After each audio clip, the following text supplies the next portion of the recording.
Good afternoon, evening, whatever time zone you are in. It may be night. Welcome to episode 932. We are here with our panel to discuss Mavs, Married at First Sight, season 20, episodes 18, 19, and 20, I believe. Is that correct? The retreat. The retreat is back, y'all. We're back again for all the debauchery. And boy, we did have some debauchery these episodes. So let's start off our introductions. Let's see how everybody's doing. First, we must announce and acknowledge our queen that's on her vacation. Miss Elsie, how are you? Your Majesty, how are you? I am doing well. It is a lovely, lovely vacation coming to an end soon. We had a wonderful day and dinner tonight, but I'm still on location, so Trey is still running the show just in case I get disconnected out here. But it has been lovely, and these episodes, ooh, mm, yeah, we on everybody's neck tonight.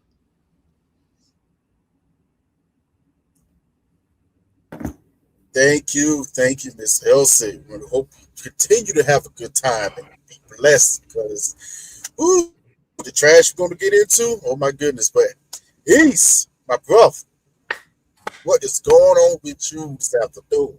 How are you feeling? I'm How's feeling your great. energy, my brother? What's going on with you? Energy's on a high, feeling great. From we're gonna just keep the momentum going from last week. Feeling validated. Don't go against this. No mo ever in life. But we have this one is a full on trash show. Everybody's getting it for the most part this week. So stay tuned and thank you for everybody. Thank you, El Cid. Thank you, panel. We're gonna have a good one today. Thank you, Easton. Thank you. And you're right. Everybody's catching a little bit of strays tonight. Get ready. You better have your vest on. Okay? All right? Just let you know. But, of course, least but not least and the greatest, oh my goodness, our heart. Just Uh, it's been a week, just especially with these brings calmness to episodes. us. We'd love to hear her. You trying to do a whole bunch of flattery going on right now, but I appreciate it. Um, it's definitely been something this week. Thankfully, got especially with these episodes. Yes, I saw that face. But it's a lot of stuff has been going good, been okay. We finally here to talk about it all and just lay it out on the table. So we'll see what everybody has to say about tonight. All right.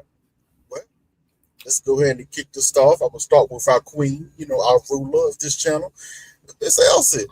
You know, who should we start with? Are we gonna start with the least problematic couple that happened these last episodes?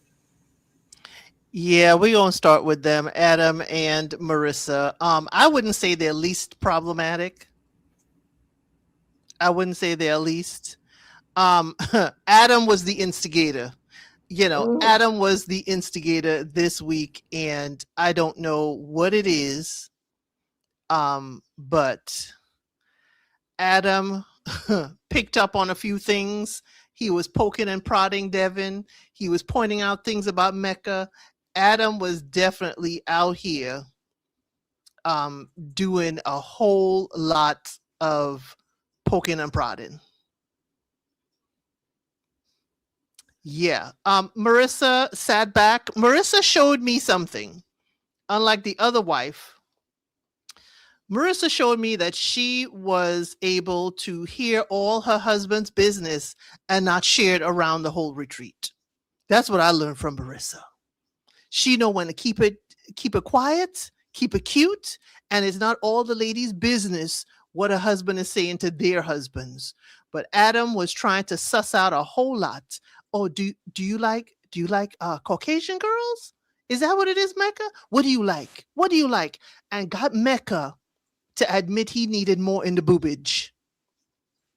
that it was the chest area, and even had him. That's why, I had one of my thumbnails was Mecca pointing to the chest area. Adam was sussing out a whole lot this episode. I was gonna say, I was gonna piggyback off of that. Adam was a particular type of chatty patty that doesn't serve anybody, and in particular the mandem very well, because he's friendly enough to where you want to speak to him in a very like open way, but it always leads to you probably putting your foot in your mouth and setting yourself up for a failure. And that's just what he did with Mecca. I mean, we'll get on Mecca at some point, but just how he's kind of pushing and prodding again, it's on you as a man to have the discretion of what you're going to share. But I think he was trying to get at something, and it was there's a little bit other motive. And it's funny because him, Felipe, and Mecca are the Ace Boon Coon. They're the trio. They're the Three Musketeers. And then it seems like Devin and Cameron are the other like friend group. Sean is kind of like on no man's land. And then you have, I think that's it. So you don't have too much to worry about. So to me, I think that if you're going to have a trio, you should have been trying to actually be like more like Cameron rather than trying to pull stuff out of Mecca and be like, bro, hey, this ain't the time. But he didn't do that because all the three musketeers are trash. And so Adam did what he did best. He was gonna have smoke for Sean, but Sean smartly he diffused that real early on, and so he packed that up. Marissa sat in the cut. I think at this point she knows she's embarrassed. Like every time, like we haven't seen anything about him meeting them meeting the sisters of the family, and that's what I need to see. I need to see them getting together. But I think Marissa's kind of checked out. That's what I think.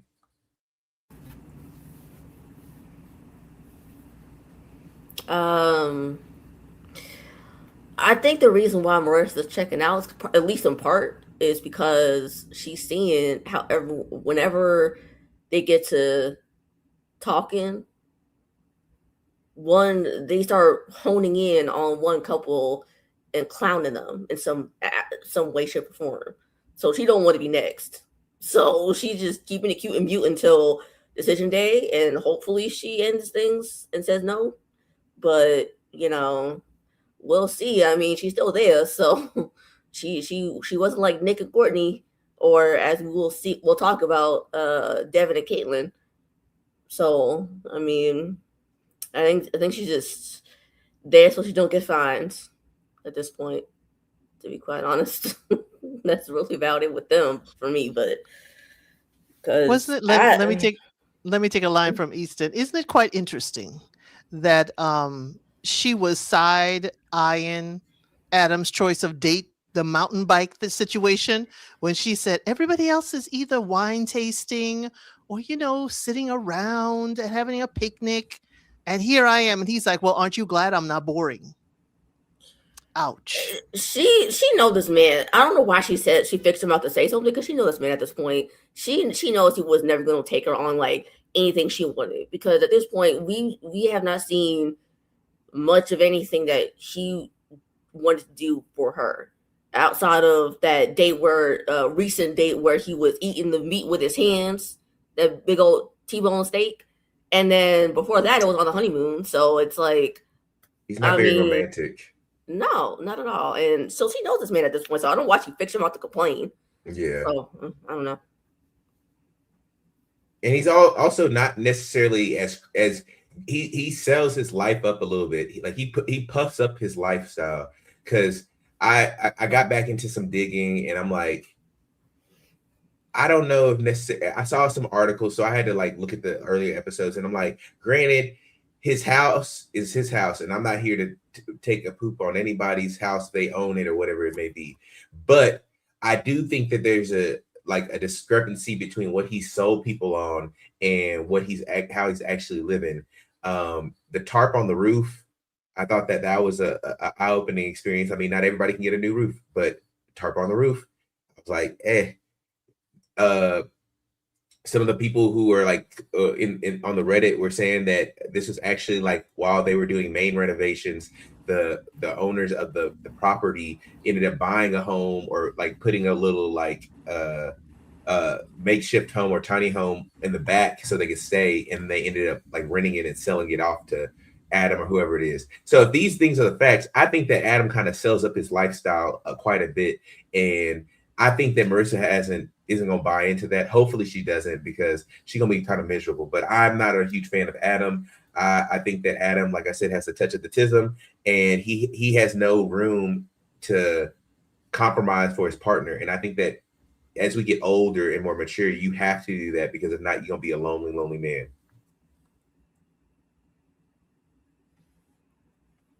Well, since you just arrived in, Big Phil, welcome, welcome, welcome on stage. We're talking about Adam and Marissa.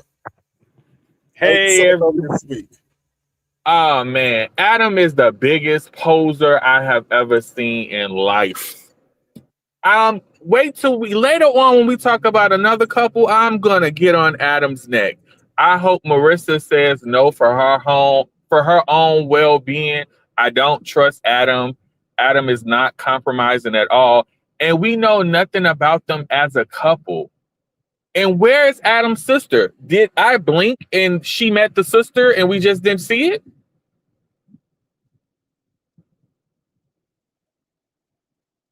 Where is? I'm sorry. They mentioned it and they never had any follow up on that, and I'm upset about that. Man, I don't trust Adam. Like Easton, I heard the same thing about him renting that property. All he cares is about jet skis and vibes. And I'm sorry, I'm Team Sean. When Sean got on his neck about the vibes, that is what the experts should have been doing. We're in a group therapy session talking about your emotions, and the only word that you can use is vibes is ridiculous. So yeah, Adam is weak. And what do we even know about Marissa? Does she even really talk about anything? She mentioned her dad once. Nothing else. Yeah, she needs to say no. Well, she don't say anything about anything because he don't say anything about anything. So she's trying to match his energy, match his vibes, as he likes to say.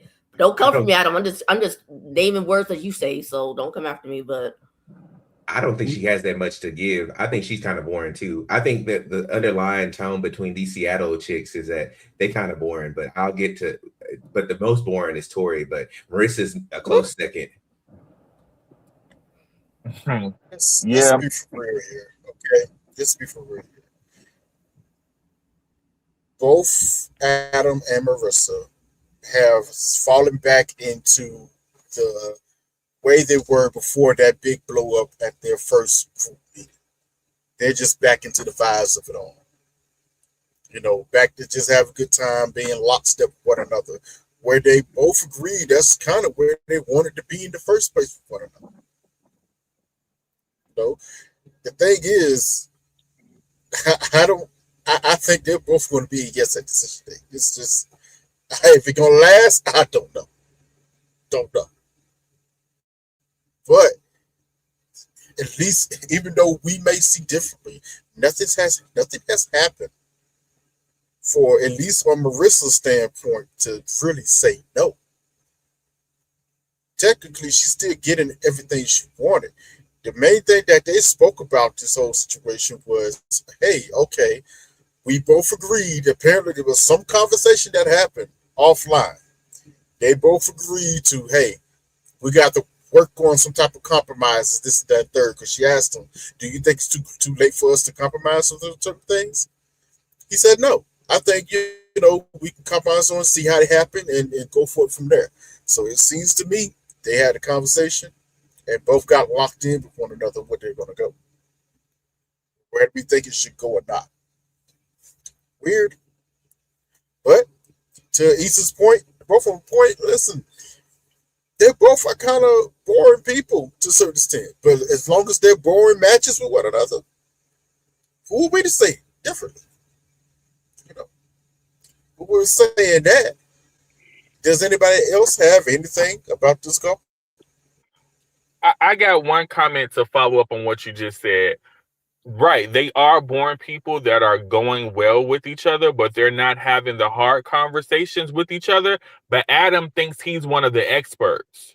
So he needs to take a step back and maybe focus on his relationships while he's trying to give advice to other people, because you and Marissa are not having any type of real conversations about anything except for pickleball and jet skis and vibes. So you may want to work on your relationship before you try to give advice to everybody else, because I'm sorry, I don't think Marissa is saying such great things about him to her friends and behind his back. But on camera, she's just putting up a front. You know, I'm gonna say this, and maybe we try to end it on here. I think it was very funny when the spotlight, quote unquote, or the critical spotlight wasn't on them. This is the most we've ever heard Adam talk at this retreat, using full, complete sentences. Even though some of the subject matter was like wild and why are we even discussing this, he was locked in. He was getting to certain things that we was like, oh, wait a minute. That's wild for you to say, but he got a point. How are you going to answer this, sir?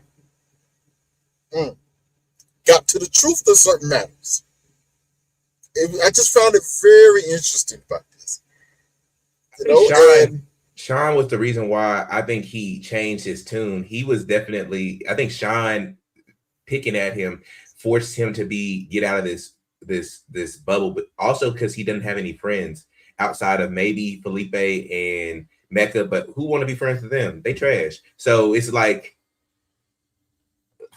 he's not seen in high regard with the group in general. Like, so I think that was also an area. It was like he's trying to have a little bit more personality. At the dinner, Sean came for me, and so let me come on and try to like get some friends and like try to level out with everybody, because this is complete. We had never ever seen Adam act like this before. Because he was challenged. Speaking of Adam Sean, don't like being challenged. I think Sean did the Lord's speaking work of by Sean, calling him.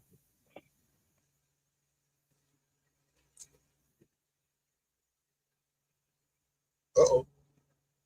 Phil, you okay? I think there's a delay. Oh, can you guys hear me? We got you now. Got you now, sir. Yeah, no, I was just saying Sean did the Lord's work. Adam sits too high on the horse. He's got too much dip on his chip. And Sean brought him down a peg or two.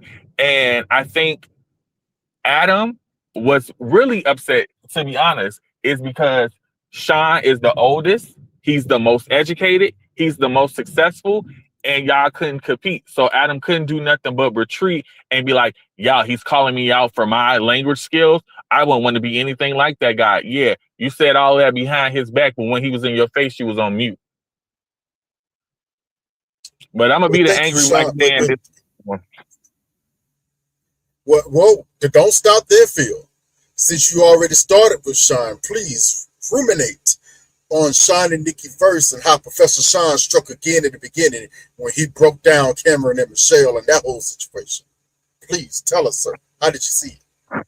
Man, wait till we get on Cameron and Michelle. Sean is MVP for me. I am upset that the Sisterhood Coalition, as Easton will call them, are not fans of Sean. Sean is MVP. Sean is a straight shooter. Y'all are, I feel like people don't like Sean because Sean is a confident, educated black man. You can't say nothing bad about the man except for he's short. But everything Sean says about everybody, Sean be on point. Short, Cameron, and he got a dad bod.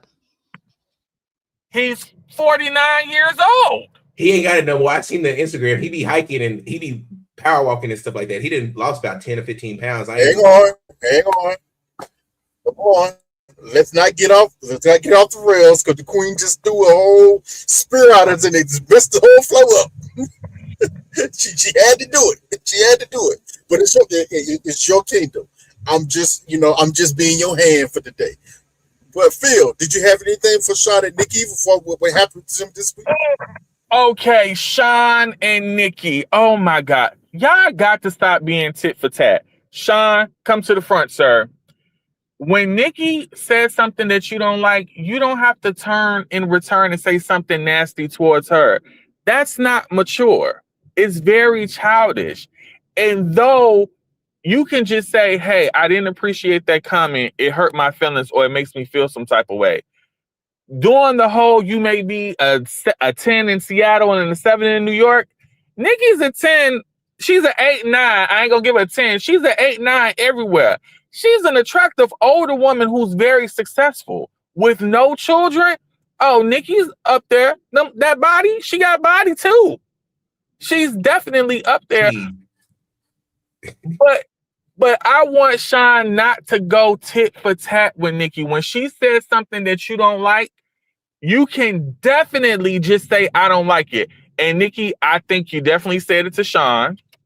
I feel like you got mad because Sean, again, used his intelligence and he got the best of you. I definitely believe she said something about his body. She definitely grabbed his love handles and she said something negative. And he in return said something negative. She definitely said it. And I'm gonna pose this question now because it's gonna come up later. If the ladies are upset with Mecca saying something about Belle Jolie's look, shouldn't they be upset with Nikki saying something about Sean's looks? Or because he's a man, it doesn't matter. So I'm gonna let y'all go on that one, but let's keep that in mind when we talk about Belle Jolie and Mecca. If you're mad about them comments, why y'all not mad about Nikki's comments? Because she grew into attraction to Sean as well, right? She grew into we are one with Sean. That's what she grew into. But here's the thing. Give it to us. I don't agree. I don't agree with how Nikki presented it to the group. Nikki presented it to the group like Sean was downing her looks and like out of nowhere. You're a 10 out here, but you know you less than out there in New York, whatever the streets are. The thing is, Nikki doesn't show her hand. She doesn't say, you know, when I mention Sean's dad bod and when I grab his gut, the same man that y'all were rubbing guts together, becoming one. Why are we doing this? These two seem to like to dig at each other a little bit. They like to poke, and that is their, I guess, love language. But again, why are we forgetting our part to play? Sean isn't even present, and he's getting dragged by her revising of the story, or I should say omission of the story, that she grabbed his gut. Can you imagine if Sean grabbed Nikki's guts and say, well, what about this? What about this flab you got here? You know, maybe you should have some lipo done. We would be stringing Sean from the MAF's rafters. So no, I do not like the fact that Nikki was pulling, you know, at him and using his body type and look. This is the same lap and gut that you were straddling cute few nights ago. Let's not get it twisted. But I just didn't like she showed that part and didn't talk about her part in talking about his looks, about his gut. Yes, I said they were rubbing guts. Go ahead. Can I add? And she also failed to mention, and why did she even bring it up if they had moved forward? She said they moved forward from the comment. You bring it up, he's not there. Oh, but she didn't have a problem with that when Sean went deep sea diving, baby. Because Sean came out with that robe open, balls out everywhere. I said, oh, Sean had a good time. But yeah, Nick, I'm sorry to the Sisterhood Coalition. Nikki is not the victim y'all want her to be. Nikki makes a lot of mistakes, and y'all need to start calling her out. That's how she gonna become a better person. Sean ain't got to be tit for tat, but Nikki, man, she is an instigator. Easton, what do you got on this? Yeah, I think we gotta like Nikki. I'm proud. I'll start with the good. Nikki, I'm proud of you for reading Michelle for Filth. I'm glad that you ate her up whenever she was trying to have some underhanded like sly comments about the greater group and who's dating and how they're operating. That was really good, and that shows you kind of Nikki's ability, because she's her, and like we've said all season, her and Sean are very much alike. They have really good reads on people. They also can handle themselves verbally and do so in a way that like exposes you for everything that you are, but also keeps it kind of like classy, and they can do it professionally. I appreciate that. So Nikki, kudos to you for doing that. But I think that you really dropped the ball when you gave this version of events with Sean. And let's go all the way back to the very beginning. Nikki has always been the instigator of any negative comments that has been in their relationship. Now, let's keep it a buck. Sean ain't never been like, well, this, and I don't like this about her. He's always been emphatic, and he's always been like, he's actually been too thirsty. That was the problem in the beginning. He was overly thirsty about Nikki. That was the initial thing. He was over here taking the garter off with his teeth, doing a little dance, stretching, trying to crack his back. And he's always been the person who's went above and beyond to try to show Nikki that he liked her or he was attracted to her or anything like that. Nikki has always been the person who was negative about his looks or his appearance, or this isn't what she banked up for. And the sisterhood and the coalition ain't gonna ever say that, but we got to start being honest with people when they are on these shows, and we have to start giving takeaways, because we like to put all the view on the negative comments that either the insufferable woman like Caitlyn and Courtney do, which is very obvious, or something negative that the guys may say or do, such as Mecca or Felipe, and we don't give these like general 70%ers any takeaways. Nikki is a problem in this situation. Sean shouldn't have never responded, but she did not give the exact rendition correctly. And that's a problem. If you're somebody who throws a stone and then hides your hand, I don't like that. And that's what she did. Because Sean ain't never started. He would never. They don't even make any sense. Oh, you a 10 in Seattle, but you a 7 in New York. They don't even sound like a starter of a combative conversation. And so I'm gonna land it with this. Within the confinement of their relationship, I think that they're doing well. I don't know if we're going to talk about the very end with that conversation before the beginning of the wedding day or those episodes, but I like Nikki because she told Michelle off, and Sean, I think he did a really good job of trying to balance everything out with his family, as well as being a participant in the retreat day. So yeah, there's that. Nobody gonna give Nikki credit for her mac and cheese? No. And wait, and then another thing with that mac and cheese. No. You had your chance. You had your chance. Don't worry. I'll clean up on our team. But first, Aubrey, the sisterhood going down bad and they can't see it. Are you going to help them out? Throw them a lifeline. Oh, hell no. I'm not helping them out. I ain't helping them out because everybody said exactly what I've been thinking. So, there was something I was going to say and then it kind of went in my head. But, oh yeah. Okay. So, while I don't agree with Sean doing the tit for tat, I do understand why he did it. I do understand. Because for a lot of people, not him, because he says things straight out the gate. So when he says something foul. But for a lot of people, they can only take so much of you saying something about them and then not expecting you to react.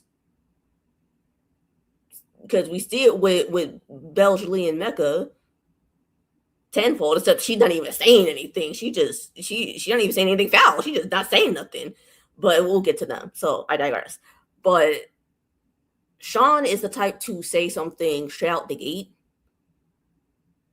and say something foul back, because he doesn't play those games of saying something to me foul and then you're gonna go and scathe. He gonna say something real quick. So yeah, like I said, while I don't condone him saying it, I do understand why he said it, because that is foul for you to squeeze my love handles and then say, "Look at that!" Like, huh? What? Who in the world says that? And Elsie was right. Like she was, and Trey said it before the live. She was doing a whole lot of revisionist history, and then she, like, and like, Easton said, like, that doesn't sound like something that one would say just off the bat. Like, why that don't sound right? That really does not sound right. Like, what, girl? Like, so yeah, she does a lot of stuff and then expects it to be okay. I don't understand how anybody can really justify it. I mean, the only reason why everybody is not saying anything in defense of Sean at all is because y'all don't like him. And y'all don't like how he looks. That is the only reason. Or two reasons, I just say, because there was two reasons. But again, I digress. So yeah, y'all gotta sit with that. Y'all gotta sit with that if we're gonna keep it a buck. But I'll let Trey go, so he's gonna clean up on all 10. Tell you what's on our 10. It's condensed milk and evaporated milk. You gotta know which one to pick, okay? You gotta know which one you're doing. It's about the mac and cheese of it all. I think that mac and cheese explains Sean and Nikki perfectly. They have a good idea of what the ingredients is supposedly needed, but actually putting into practice of making it, i.e. their relationship, that's where it gets a little, because when you having issues trying to, first of all, I felt the way. Let me tell you why I felt the way. You said, I'm going to cook my mama's mac and cheese. You about to shame your mama? Man, you let me say I'm about to cook my mama anything. And I act like nigga was acting, my mama called me, boy, put down that pot. You ain't about to mess up my meal. It ain't happening. And you calling your mama, which one is it? Is it evaporated? Is it the pressure vibes? I'm like, oh my God. Can't even turn on the stove. Asking AI, how do you turn on the oven? Huh? I was like, what's happening here? And I'm gonna be honest with you. The theme of, especially the first two episodes, which we'll get into later, was consideration. In that moment, Sean was very considerate of Nikki. Because the moment she said she was going to make some mac and cheese, you saw his face, he went, oh boy, here we go now. You say you about to make some mac and cheese? All right. Okay, hey, let me see what you got going on here. You know what? Don't you do this, Miss Elsa. Don't you do it. He said, I'm about to go take a shower. He just spit out the room. Stop. Don't you do it. Stop. Stop. Leave it alone. You don't know where I was going. You don't know where I was going. His dirty crack was on the counter. He was sitting on the counter that she was cooking on. So if the mac and cheese didn't taste well, it's because his sweaty crack left residue on the counter. Stop it. Nikki would have been like, stop. Nikki would have gave half the story. She said, well, the food didn't turn out well because Sean, he down with his bare butt. You would have got half the story. She would have cut out all the, I didn't know how to turn on the stove. I didn't know which milk to use. You know, did I put it at the right temperature? Luckily, the stove, when you turn on luckily the stove automatically starts out at the right temperature. You're supposed to cook mac and cheese. If it wasn't, I don't think she would have known what to put it on. The funny thing is, but Sean showed her consideration because what did he say? In front of her face, he goes, oh, that's pretty good. Yeah, okay, yeah, all right, I see you. Boost her up. Boost her confidence up there. What did he say outside?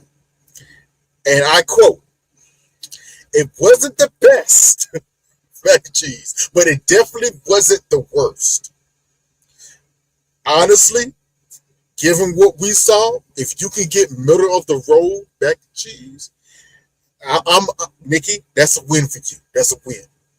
I think your mom going to have a conversation with you, a little offline, about how you did her dirty, putting her mac and cheese recipe out there like that.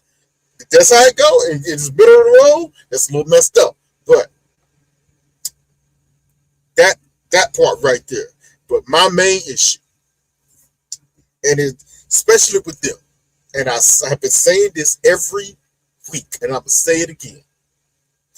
These two are perfect for one another. I don't wish them on anybody else but each other. And I mean that. Sean, whoo, brother, you need to get yourself together. You still got some stuff you need to deal with, okay? Because I'm not gonna lie, even though this is gonna sound very contradictory when I say this, even though I think he was absolutely correct about how he went back at her. Yeah, I'm going there. The frequency of how fast he does it bothers me. Not everything deserves a response, brother. Like, for real. You don't have to engage every time you are attacked. You don't have to. Okay? That's a little bit of a failing there with him. Now, I'm going to say this. I said this every week, and this is my main issue with Nikki. She's a beautiful woman. I think she's super accomplished. Will I notice her out on the street? Most definitely. Would I talk to her after I get to know her? No. Would I try to set her up with anybody I know? Never. But there's one main reason why. And it has nothing really to do with her as a woman. It's just anybody, period. I do not like people who constantly deals in revisionist history. They are constantly putting themselves in a position to get sympathy from a group of certain people at all times without showing the basically they're trying to throw rocks and hide their hand of everything they do. Especially when you cause the argument or you cause the conversation. That's a problem. This is I was gonna say three. I'm gonna let it go. I'm gonna let one go, but this is the second time that niggas get caught in this. The only reason why we caught the first one was because another couple was there to see that interaction and to be like, "Hey, hold on, Nick. That's not how we remember it. That it didn't quite go that way, you know." So now already you on thin ice where everything you tell me, I have to look at it with a grain of salt. Like, hold on, is that how it truly happened? And like Easton just said earlier, there's no way somebody makes a comment, "Oh, you're a 10 in Seattle, but a 7 in New York." That's not a conversation starter. Something had to happen for it to get to that point. What happened? You left all that out. We had to find out after the fact. Like, oh, you started the conversation with body shaming. And the way Sean told the story, he really wasn't trying to, now you can go back and forth with this, whatever you want to believe. He really wasn't trying to put you down. He was just trying to say, hey, listen, we are not going to be the end all be all for everybody. I said this weeks ago, and me and Miss Ari had a whole conversation about this because this started with Felipe. And she said she didn't understand how Felipe was like as high as he was putting himself out in Seattle. It don't make sense. And I clearly said, I was like, listen, Felipe in Seattle is probably going to be an 8 or 9 for most women. Just off of beating them looks and everything. If you take him and put him in another city or someplace else, he might not get the same results. I was clear on that. You have to be aware of your own market value according where you at. That, even though we didn't like the fact that he said it, what Sean said was, I'm sorry, facts. Okay? It was facts. Out in Seattle, a black woman, as good as she looks, all of her accomplishments, what? Yes, she's an absolute 10. Because I'm going to be honest with you, I just came from out there, y'all. Actually, I just came from the island that Adam lived on. So that's a whole funny story by itself. There ain't many of us. Okay? She is creme de la creme out there. Period. You take that same woman, you put her in New York, there's a lot more Nickies walking around. So she may get unnoticed a lot more. That's just facts. And I almost guarantee you the main reason why she got that 7, now this is probably a little bit microaggression and a little bit of passive aggression for Sean, but a lot of it has to do with her personality. Probably why she got that 7. Because Nikki, I'm sorry, she can be a bit much. And most dudes that's in her range, what she's looking for, what she said she want at the beginning of this season, they're not going to want her. That's just a real life situation, whether you like it or not. They're not going to want her. It is what it is. And I think Phil just said she's 8 or 9. For you, I get it, bro. For you, I get it. To others, she won't be. But that's just what it is. That personality gonna knock off a couple. Here's the thing. There's a reason why everybody on the show is single. Every last one of them. Whether it's their personality, whether it's their attitude, whether it's their geography, there's a reason every last one of them don't have a mate. They're all single. So again, while I appreciate everybody who has, Team Sean or Team Nikki, again, we're just seeing the little bit that production allows us to see. And I'm kind of seeing exactly why both of these people are single. Both of these people are single. Mm-hmm. And when they told us everything and I found out a bit more, Nikki is from Philly, I said, Sean, you're about to get gutted. Pun intended. You're about to get gutted. Explains a lot. Yeah. With that being said, I'm going to switch it up and let's talk about a particular couple. I call them the cat couple of the season. Thank you. I wanted to talk about them next. I was itching to talk about them. Thank you. Sorry, I had to say that. Couple of season. Okay. I'm not even going to give an introduction since Ari is waiting to jump off at the pit. Miss Ari, lead us out. What are you feeling about them? Cam and Michelle. Oh, girl. You need to shut up, Michelle, because I'm sorry. I think she was right, technically, about Nikki and Belle Jolie, and if you even want to put Tori in this as well, about being with men who treat them badly and just not leaving. Technically, she was right about that. I'm not going to say she wasn't wrong, but technically, because I think technically she was right. She's just the wrong messenger because she needs to look at her own relationship before she starts throwing shit. Because that's exactly what she was doing, just like Nikki. She was throwing stuff and then hiding her hands. Because at this point, you got a man who makes considerably less than what you want him to make, and you're settling for that. This man is saying, like Trey said last week, word for word, what Felipe has been saying. It's just in a calmer tone. He's not animated like Felipe is.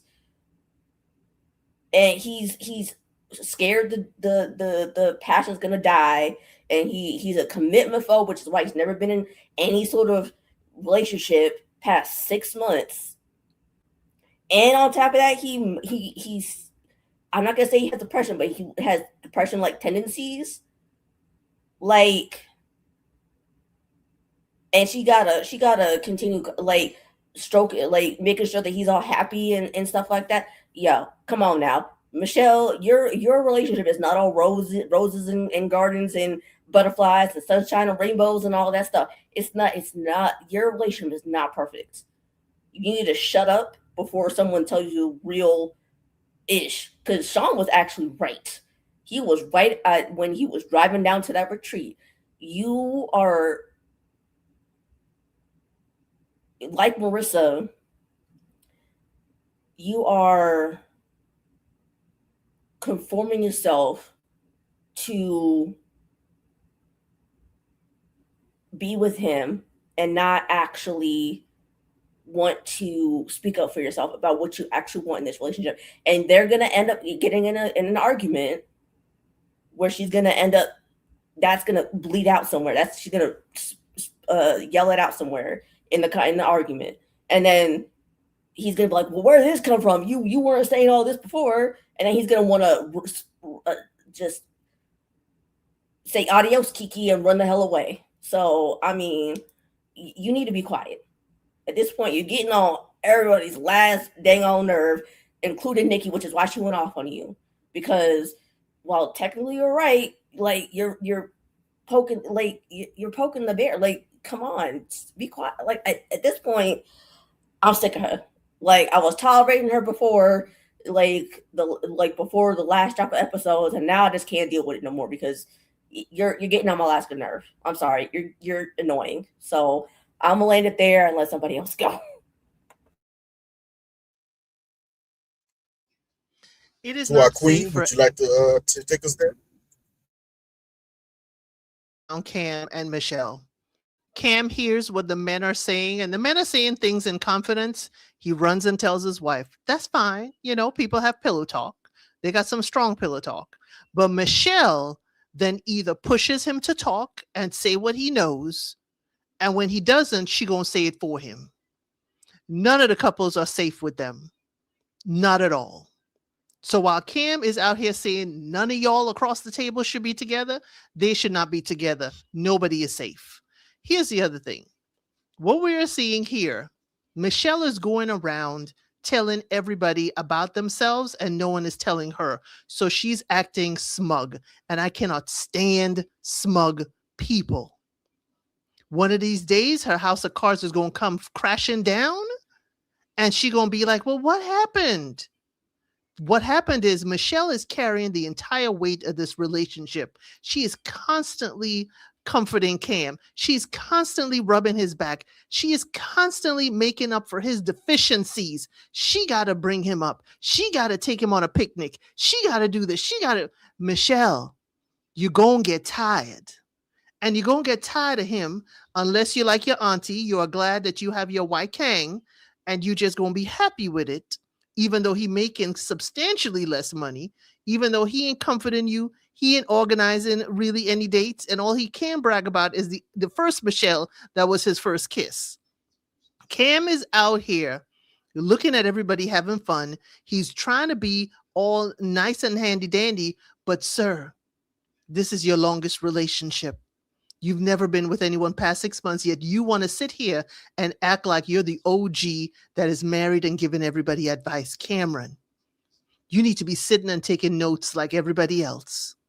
But Michelle, I hope you do not get flippant and tell Cameron off when you finally realize all the heavy lifting is on you and he ain't helping.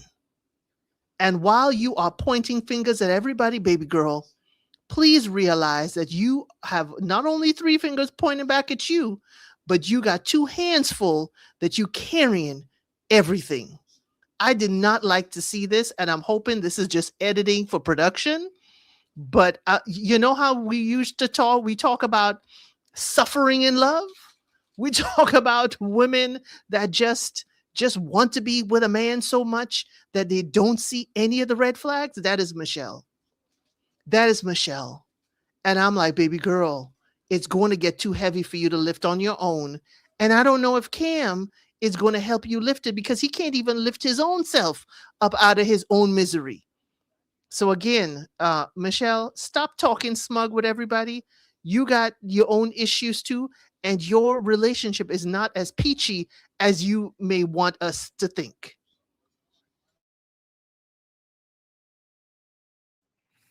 Let me join in on the lashings of these 2 losers. I don't rock with this couple. Everybody should realize that people like this are not meant to be trusted. We are all in this experiment together, but these two are looking at it as a competition to say, I'm better than y'all.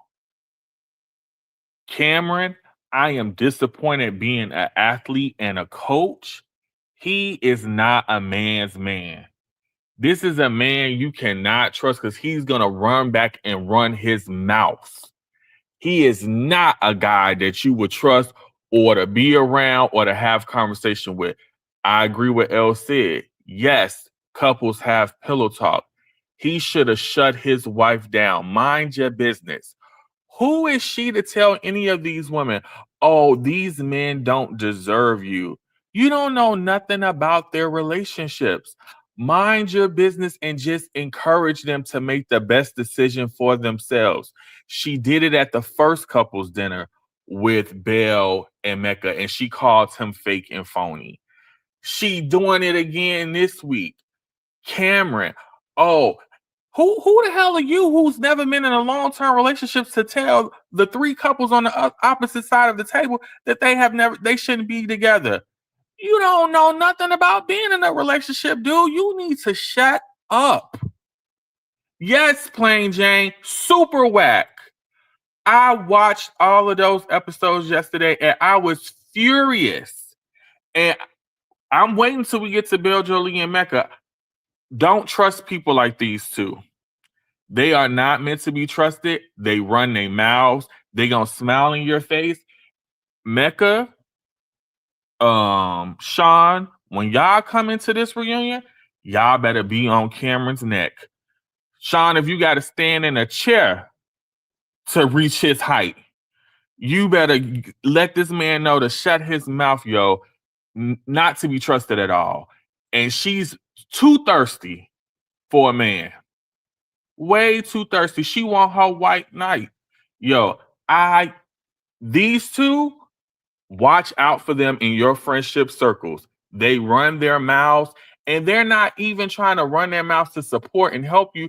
They trying to run their mouths to put them because they think they're better than you. They think their relationship is perfect and this dude don't make no money. Sadness and thirsty? Come on. Who gonna buy the water? Cameron or Michelle? Yo, whack. Michelle. Super whack. Easton. Look, I'm disappointed. I'll start with Michelle because I don't know, I don't know if it's the baby rabies or what, but she's gone too far in her attempt to make sure Cameron comes out unscathed. And also she's doing far too much in terms of trying to curate their relationship. I'm not going to get yet into the point of them at the couples retreat, but go an episode further and them on that date. And she's like, it's like when she was kissing him and they was trying to kiss like and make a magical scene. I'm like, Michelle, you're doing way too much to make this thing seem more grandiose than what it is. Baby girl, you got the guy. Y'all gonna be together. We good. We understand that. But y'all ain't gone through nothing. Y'all ain't really even talked about nothing serious. You just kind of, you didn't pack Eeyore because that's who Cameron is. Cameron is Eeyore from Winnie the Pooh. Just sad and just mopey. And then she just packing him along. Michelle is running that relationship and she don't listen to him. That's why she, at the retreat, he told her, he said, loose lip sinks what? And she said, what? I don't know what the end of this statement is, so let me just get to talking. And he was trying, but she didn't listen to him, and which is a problem. And this is where, as the mandem, when we see our partners in relationships, we don't respect you because your wife don't even respect you, bro. That's how in public, when people talk to you, like there's a lack of respect because, brother, your wife is, y'all ain't even in accordance. When you do the pillow talk, everybody do the pillow talk, but you supposed to be in unity. Hey, this don't leave the bed. This don't leave the bedroom. Now that's, so when you see that as a guy, you like, dang, I feel sorry for you because your life about to be miserable. Your wife gonna control. You ain't gonna have no leeway, and it magnifies and only gets greater. So if it's happening like this at the very beginning, oh, wait till she get married And then once you get married, it already sets the tone for the rest of the relationship. Then y'all start having kids. Oh, Cameron, you for sure gonna be depressed. On Cameron, now I don't like how Cameron act like he all high and mighty, like everybody was saying. Brother, your longest relationship is 6 months. And you ain't got no reason to have a 6 month relationship. You 37, my boy. I can understand, like Mecca, Felipe, I get it. But in my mind, brother, you 37. You should be having the back half of your 30s. You should have had some long-term relationships, like people that you thought you were gonna see as marriage potential. Brother, you got to 6 months and it was like, nah, I'm done with this. Cameron, you ain't got enough dip on your chip or enough zeros behind your salary to be acting the way that you act. I understand how you trying to be a positive reinforcement for Mecca and for Felipe, but brother, we ain't seeing you in action. We just see Michelle pulling you along, and so that's where I land with Cameron and Michelle. Cameron, brother, we can't trust you. We don't respect you because of what you did. And Michelle, you doing too much to curate this relationship because maybe in your mind you have this like what is it, the Oxford relationship? Everybody knows, like the Asian woman with the white man. Though it ain't gonna work, baby girl. You're gonna be exhausted, and eventually that's gonna be the first big rift in y'all's relationship, and it ain't gonna be recorded because it's gonna be years later or some months after this, but it's gonna happen. And I hope y'all stay together, but we'll see.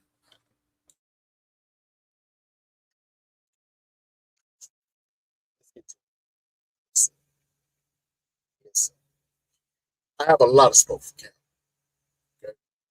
I've been calling him out for some weeks now.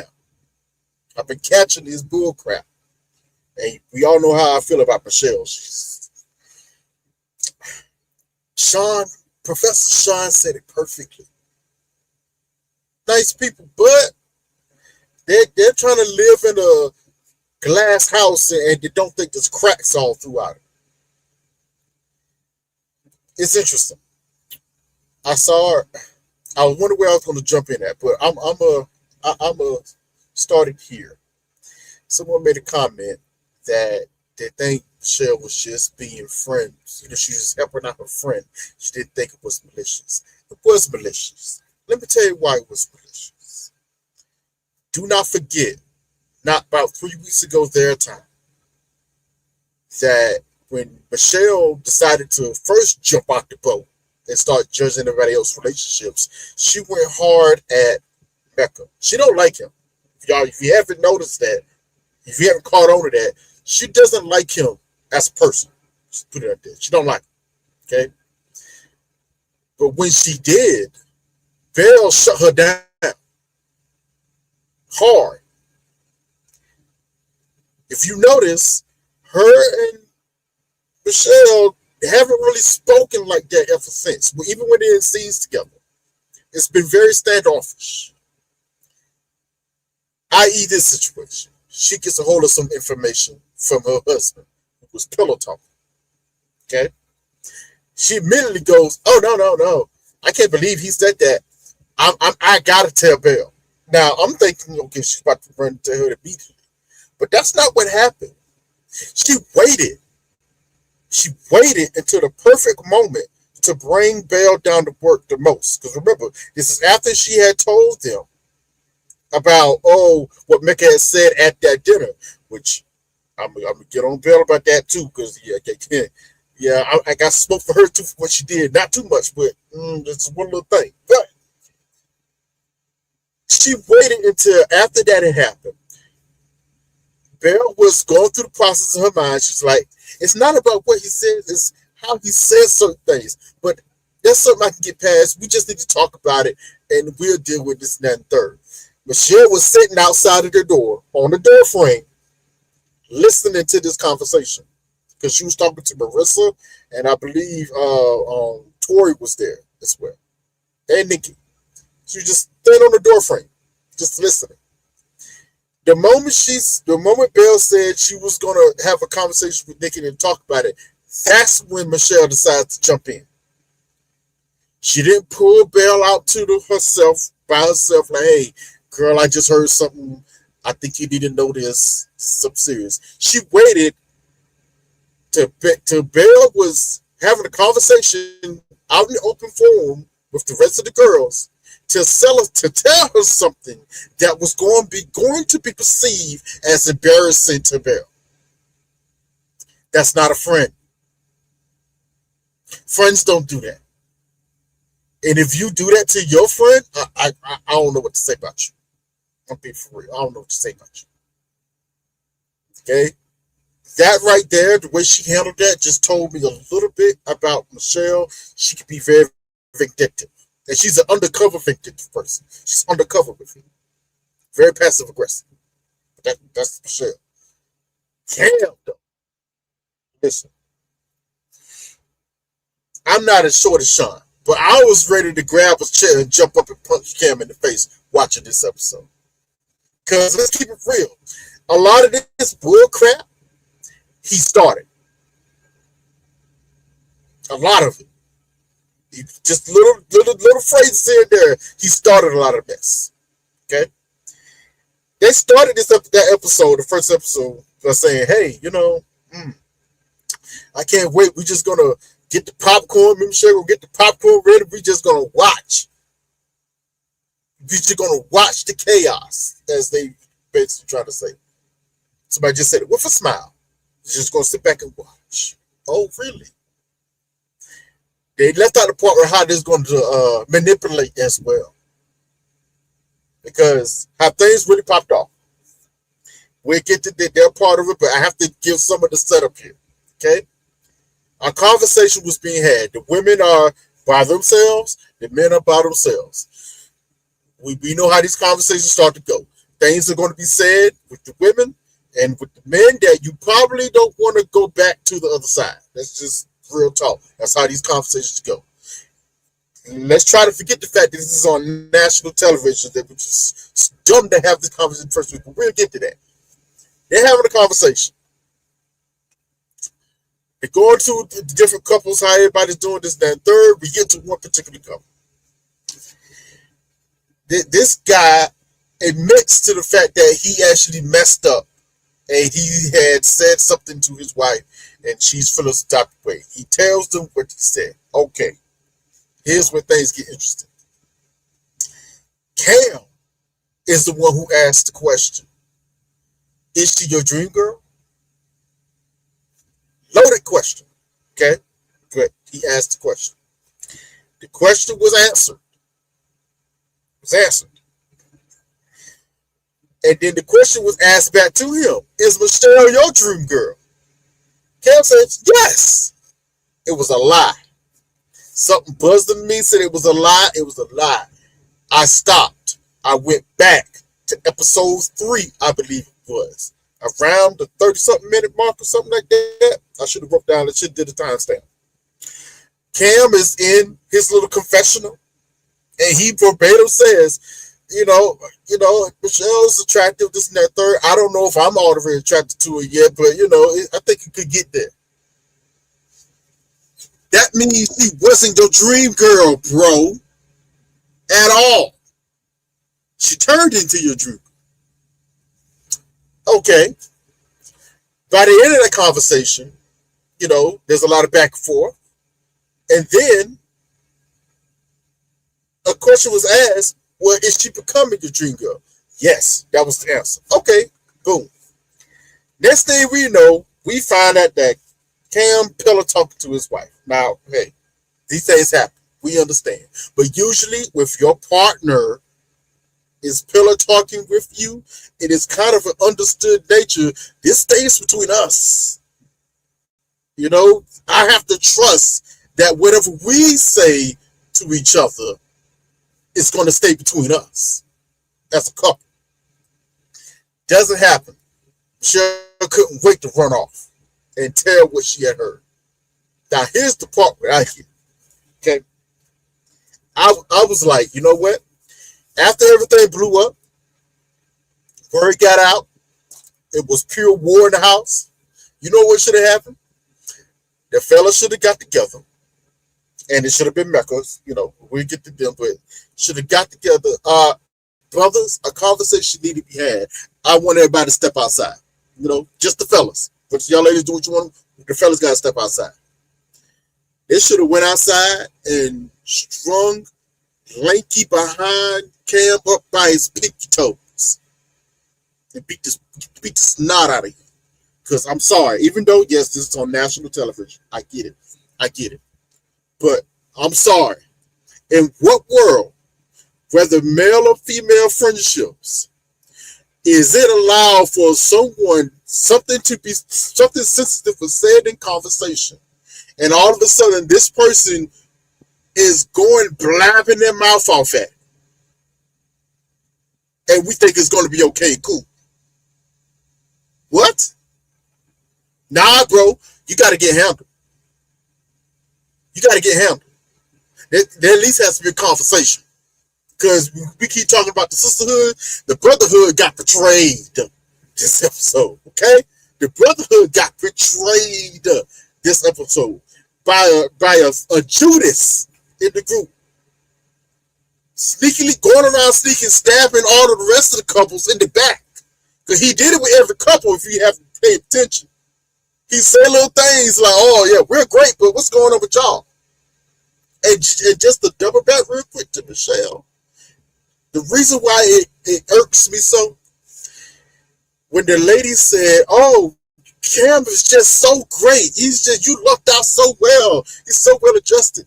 So that Ari said, I'm saying this, not once did she bring up the fact that Cam has been wayward on her the entire process. He's been worried about if he can even go forward with this because he's never had a long-term relationship. He literally said verbatim what Felipe said, word for word.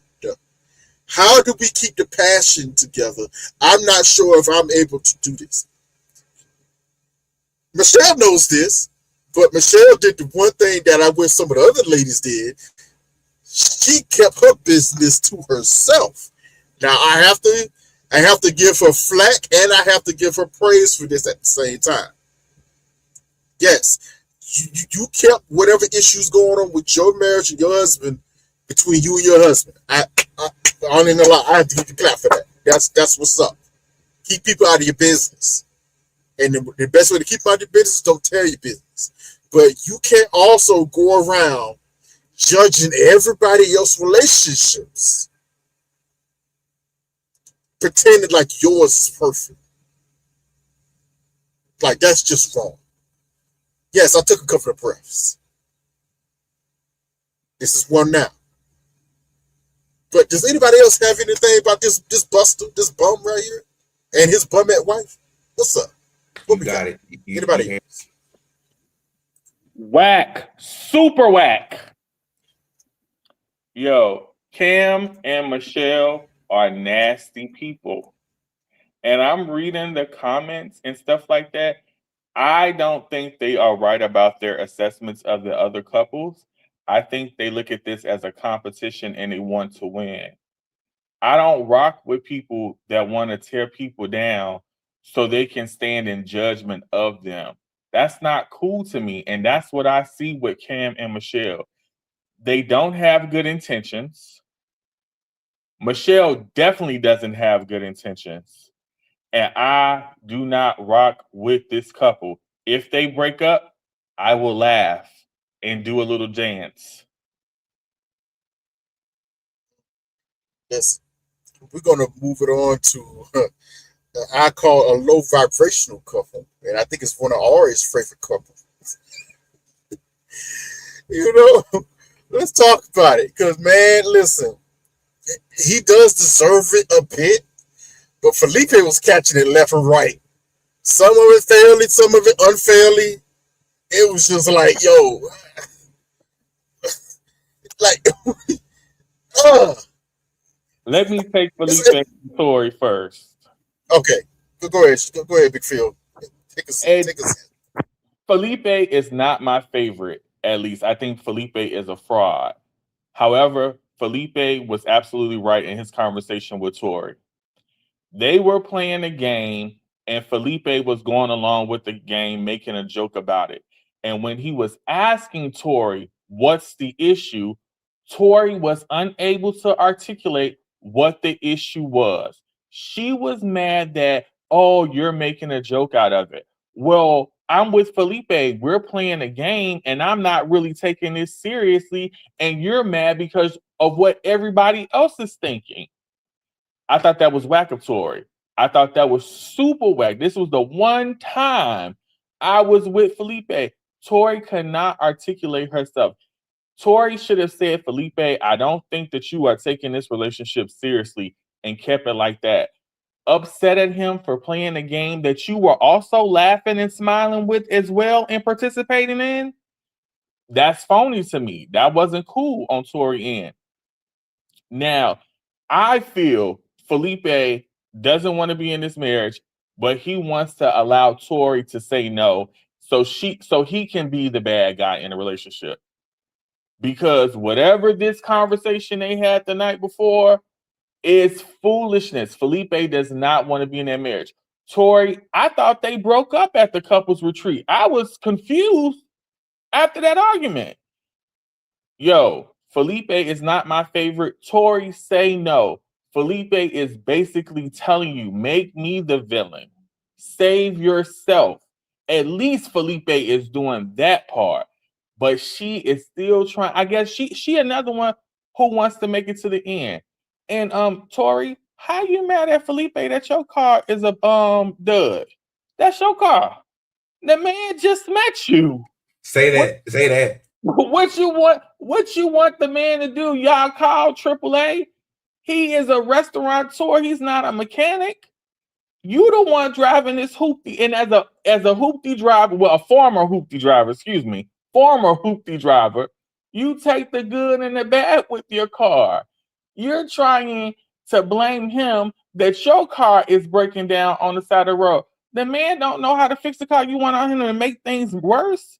Oh, I can't trust him to do that. You knew that car wasn't making it up that hill, Sheila. You knew that car wasn't making it up that hill. So I don't even know why y'all even tried. That was just dumb on both of y'all parts. But I feel that Tori should say no. Felipe is literally giving you the out. Take the out. Don't be a dummy. Take the out. I think Tori is another thirsty one for a man. Sorry, Felipe may be a clown, but Tori is thirsty for a man because why are you continuing on in this relationship is beyond me. But she was wrong at that retreat. Sorry, I was Team Felipe at that retreat. Tori cannot articulate why she was mad. And if you mad at Felipe, you should have been mad at your homegirl smiling in your face that was saying your man's name. They wasn't noticing that you was upset either. But hey, I digress. Ms. Elsa, what you got for us? Felipe, Tori, tell about the breakdown of it all. Here's the thing. Tori knew her car wasn't making it up that mountain. And Felipe, when he got into the car, should have known that car wasn't going to make it up the mountain. I think what she's looking for is her man to say, well, girl, your car ain't looking, ain't looking 100% like it's going to get there. And why don't we even rent a car? I don't even know if Felipe owns a car, and he may not because he is in the city. He's living close to the restaurant where he works. He really don't have to have a car in the city, but at least we could have rented a car for the weekend to get us up there. What are we doing? What are we doing? So this whole Felipe ain't gonna help me with the car. He not helping you with the dishes. How he gonna help you with the car? He not picking up his socks. You've been complaining about what this man is not doing, and you expect it to translate away from the home into the car? It's not going to happen. He said he's sleeping till 11, 12 o'clock. He is not there to put in the effort and help her with what she's looking for. And then she say, oh, help her buy a car. She wants him to buy the car. Tori wants the girlfriend card treatment. She wants all of that stuff she had previously, minus the cheating. But here she is with the man that says he is not past his hoe phase. So I don't know why Tori is still here other than for camera time. This is not it. And while Tori is upset with him, with the whole game, this is this man's past. This is who you married. You should be crying to production as to why you put me with this man, not the fact that he is being voted on by everybody. Even the women, your friends, were voting that he is the worst. So again, don't be crying just because of Felipe and all this stuff. That is his past. Is he trash? Yes. Has his behavior been trash? Yes. He hasn't been showing up for production meetings on time before the show even started. They should not have had him on the show at all. So again, Tori is looking for, some sort of sign or savior or salvation. This ain't it. She is just with Felipe to make it the decision day, which we saw. And again, Felipe has said something wild to her. We don't know what it is. Is it that it's an open marriage that he wants? Is it that he's reopened his dating apps that Paul said he forced him to close? Forced him. So Paul is out here. Let Paul catch a stray right here. So Paul is out here making Adam call and break up with that lady. And now Paul is out here talking about how he made Felipe delete all of his dating apps reluctantly. And you still have him here when he disrespected you and production, Paul, for not showing up to meetings. He is just not showing up at all. That's what he is. Just don't show up. So again, he don't know why she's upset. He don't want to know why she's upset. Your behavior and how you show up as a spouse is a reflection on your partner. And the fact that you did not notice that your wife is despondent while you are being shown to be a philanderer is the best way to say it. He's clueless. And now the men have to prop him up because, she said she'll break up with me. Well, isn't that what you want, Felipe? You want to be out here. You want to be sleeping with a whole bunch of women. So she breaks up with you. You should be happy. That is exactly what you want, to be happy. So go about your merry way, chasing skirts, and leave Tori alone. And I'm going to be done with him right here.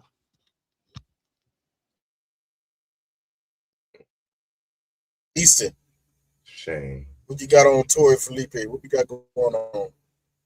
Let's start with it's all bad, but we're just going to start with Felipe. If I see Felipe hunched over one more time on my TV, if I see that boy hunched over in his posture so dang bad on my TV, I'm gonna shake the TV. I'm upset because he just looks all just Gollum and just soft. I'm just tired of Felipe just looking all sad all the time. So first off, fix your posture, brother.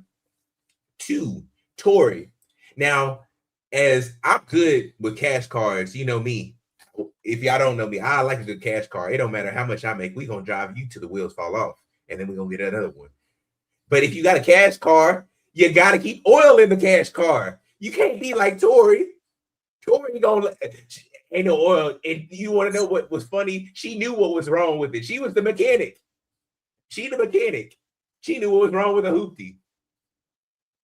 That's my problem. You knew what you was working with. You didn't get no oil change. You could have went to the Jiffy Lube. $49.99 would have had you from going up that hill for one trip. You would have been fine. They would have topped you off on all your other antifreeze. They would have aired up your tires. You would have been fine.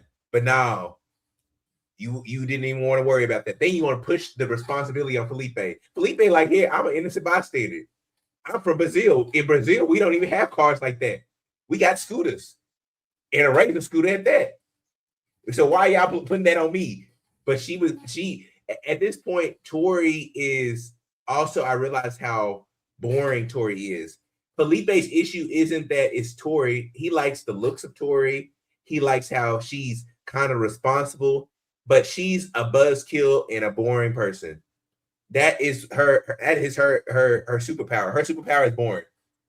And Tori would be perfect for a guy who is well off, who's older. Maybe she's 32, so maybe in the mid 40s, maybe a little 50 ball, She would be perfect for that guy who wants to go to bed after dinner at 8:30, 9 o'clock.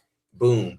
She don't need Felipe because Felipe culture and her don't mesh well together. He likes liveliness. He out and about. And also, I don't think that his issue is that he don't like Tori. I don't think he wants to marry Tori just yet, or he don't want to marry her at all. But that's the issue.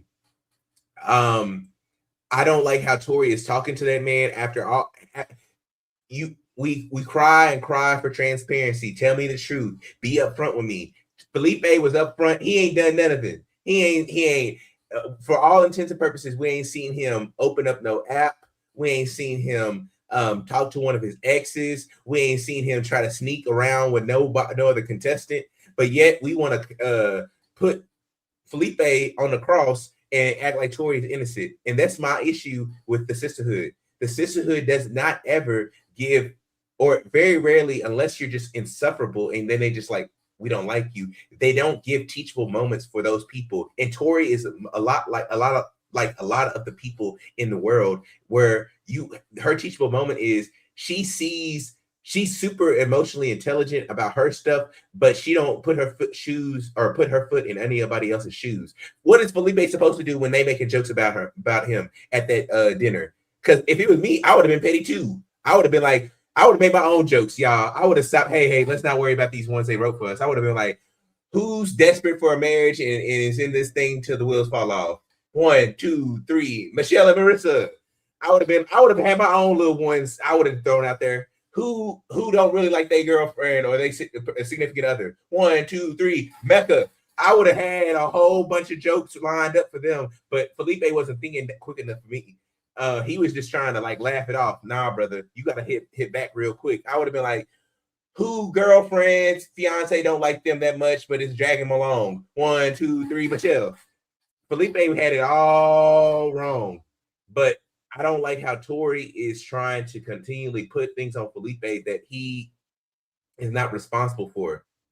I'm not saying Felipe is good. I think that he is a part of this pack of people that I put in the group of the children that were left behind. I put that group is people, the young guys who lived through COVID, who were like in the early 20s, and Felipe was in. Those are the children who were left behind.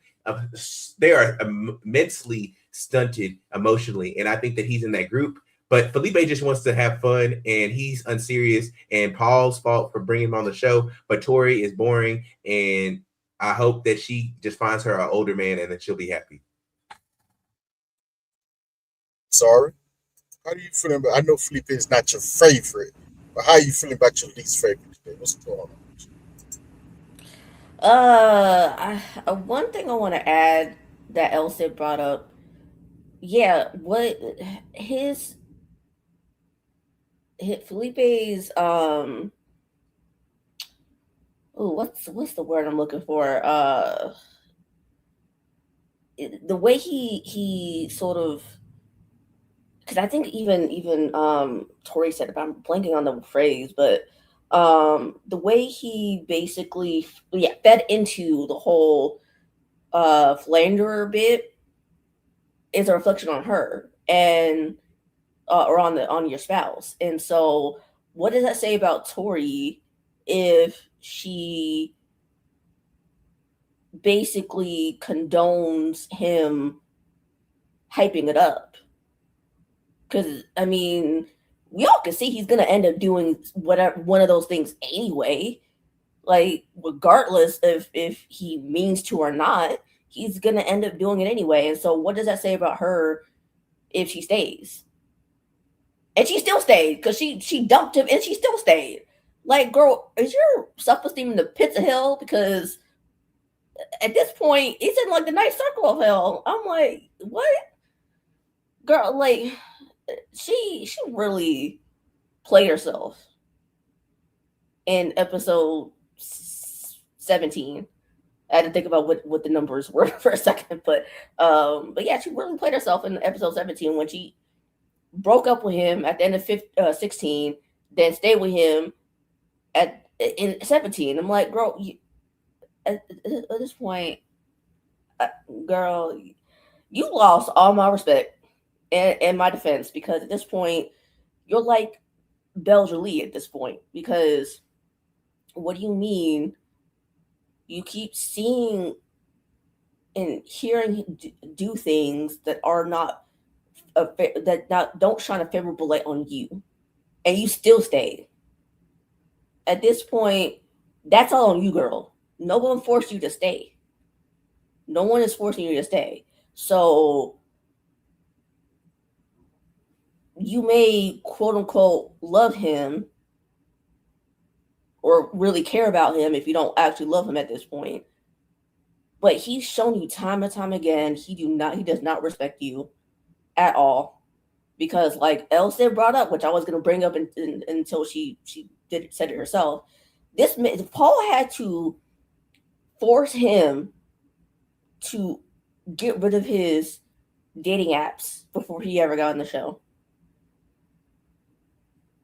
That means he was going to keep that stuff in his back pocket and hit up anybody just to see if he can keep some woman or multiple women in his back pocket. Just like Adam at the beginning of the season, which we actually saw with our own two eyes. If Paul had not inquired about that with Adam, he was going to keep that girl throughout the season too. Same thing with this. I mean, obviously, we don't know if Tori knew this, but now she more than likely does because he put it up on the social media of it all. So I'm like, or at least hopefully she knows. Now, I don't know. I think that's really all I got for her because at this point, girl, just say yes and leave us out of it if you're gonna complain about him after the fact, because that's all you've been doing is complaining about him and you're not doing anything about it. So keep us out the group chat at this point. So that's all I gotta say about that. And my Forrest Gump little face there. That's all I got to say about that. Listen. He paid Tori. Look. Yeah. I felt the way. There's a reason why I felt the way. It started with that car trip. First thing I said was, why is Tori driving up the mountain? And then, okay, whatever. She want to drive, cool. Then they got in her hoopty. I was like, what? Okay. Then, since due to my occupation, I knew exactly where they were. They were going up Sonora Pass. That's a big mountain. Okay? It's a big mountain. I was like, okay, you all right. When they started having car trouble, I knew exactly what it was. And so did Tori, because of what she said. She was having coolant issues. The car overheated. They either blew the radiator or blew a hose. Call it leak or something. One of the two. Now, I didn't want to think this, but for a split second, I went, and I kind of said this to Miss Elsa behind the scenes last week. Kind of discussed this. I said, why do I feel like Tori did this on purpose? I should be feeling that this, should I?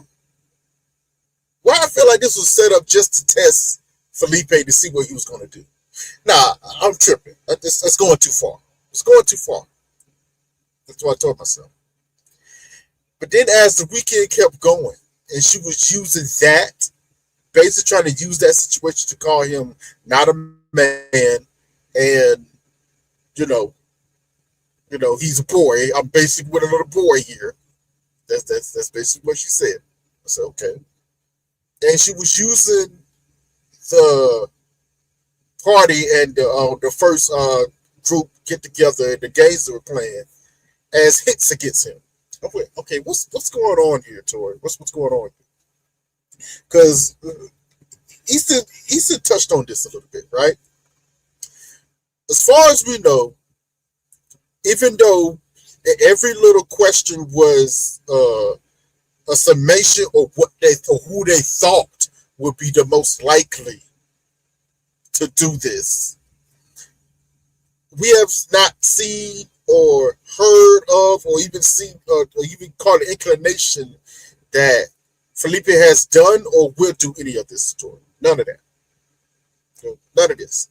So a lot of this is projection and conjecture. All of this, what we're talking. The one thing that Felipe did say that put him in the doghouse for the rest of these weeks was, first he said the same thing Cameron said to Michelle weeks later.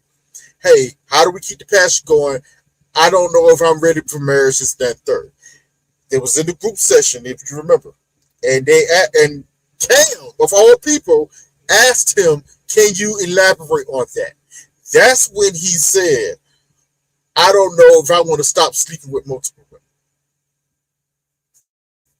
And it went crazy after that, right? It went crazy. Even though it's probably the honest truth for him, the way he said it, the way he worded it, wild. Wild behavior. Okay? He's been on the back foot ever since. Understandably so. Should have been. Here's where the issue gets in.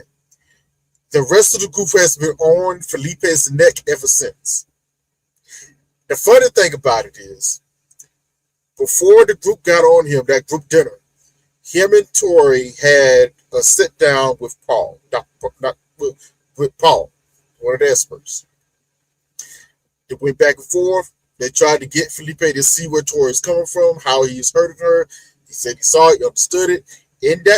In those talks and conversations, Paul told Felipe, hey, I want you to get to the point where you say you choose Tori from this very moment every day. When I hear those words. So he's been using them. Even in conversation with the other group, I choose Tori right now. Got roasted for that comment. Even though that's exactly what the expert told him to say. He got roasted for that comment. Okay? That happened. Tori, I understood why she did it. She didn't come to his defense. Now, we're sitting here and saying, oh, I totally understand why. I get what she's saying. Hey, this is up to you. You got to figure this out. A part of me understands that. But that's also not what Paul told you to do. He actually told you, no, while Felipe is, choosing you every day, you have to have his back as well. So he knows that what he's doing is working. But here's where, and this is my word for Tori this week, disingenuous. This is where Tori disingenuous starts, right in that moment. I think way back in that moment with that sit down with Dr. Paul, she made it up in her mind that this wasn't going to go forward with Felipe. She was done. Okay? I think it happened right then and there. Because ever since then, after that point, she's been using or trying to get Felipe to take himself out of the picture without herself being a grown woman, going up and say, you know what, I'm done with this, it's not going to work. And walking away. It's almost like she's trying to get Felipe to break up with her. So she could be the one to say, well, he broke up with me. Is he crazy? That's ridiculous. I'm the victim. It's kind of weird that I've been noticing that about her. And it really culminated to this week. During that whole group session. Yeah, the group was getting on him. They was having fun times, this and that third. I think Ari said it earlier. Phil said it. Nobody, even though Tori said she felt like Felipe didn't come to her defense, nobody came to her defense. Anybody was thinking about her during that game. They were just thinking about roasting Felipe because it was funny. But she took it personal. So when Felipe actually saw what was going on, walked to the room and asked her, hey, what's happening? She starts going into her diatribe. He's like, wait a minute. What did I actually do? Point out to me, what did I actually do wrong here? So I can at least see what it was and maybe try to correct it. So I think Phil said you couldn't point it out. It's really about just how she felt in the moment. And it goes to the point where I think he was totally right. Tori does care more about what other people think versus about what she actually thinks about herself. She does. She's one of those. It happens. A lot of people are like that. It's not nothing new. It's just that when it comes up in a relationship, it can be very detrimental. It can be extremely detrimental to a relationship. That you start to care about what other people think versus what you and I think. I never said she was responsible for him acting immature. Those words never came out of my mouth. Watch the projection. Just to be clear. Never came out of her mouth. I'm talking about her by herself. She is seeing him as immature. She said this multiple times to her sister. She said it to the other girls in the group. Okay, if that's the case, this is the first time. This is the perfect time to pack it up, walk away. Because we've been saying for weeks now that this man is not for you. Because he doesn't even align with some of the things that you said it was important to you. That your friends said it was important to you. And yet you still trying to hang into this for what? I don't understand why. You know. Now Felipe, he can't. Felipe's problem is this. I think he came on here not. He just came up here probably to have a good time. You know, I think he did not came up here expecting to like Tori as much as he did. He didn't expect for his mother and father to like Tori as much as they do. So he puts himself in a little pickle. This man knows he's not ready for marriage. This situation just proves how much he is unready for marriage. It just exasperated all. And it has to be put right in front of his face. So if you notice, things start going right and he starts saying little things to just throw it off. Like, bro, like, come on. But he knows it. So similarity, if you notice, he's trying to do certain things to make Tori break up with him as well. You know, he'll shape up, say the right thing, and actually act on those things to try to do the right thing. And then all of a sudden, we hear he'll say something else to blow it up. Like what he said to her, what he said to her before that last meetup, we don't know.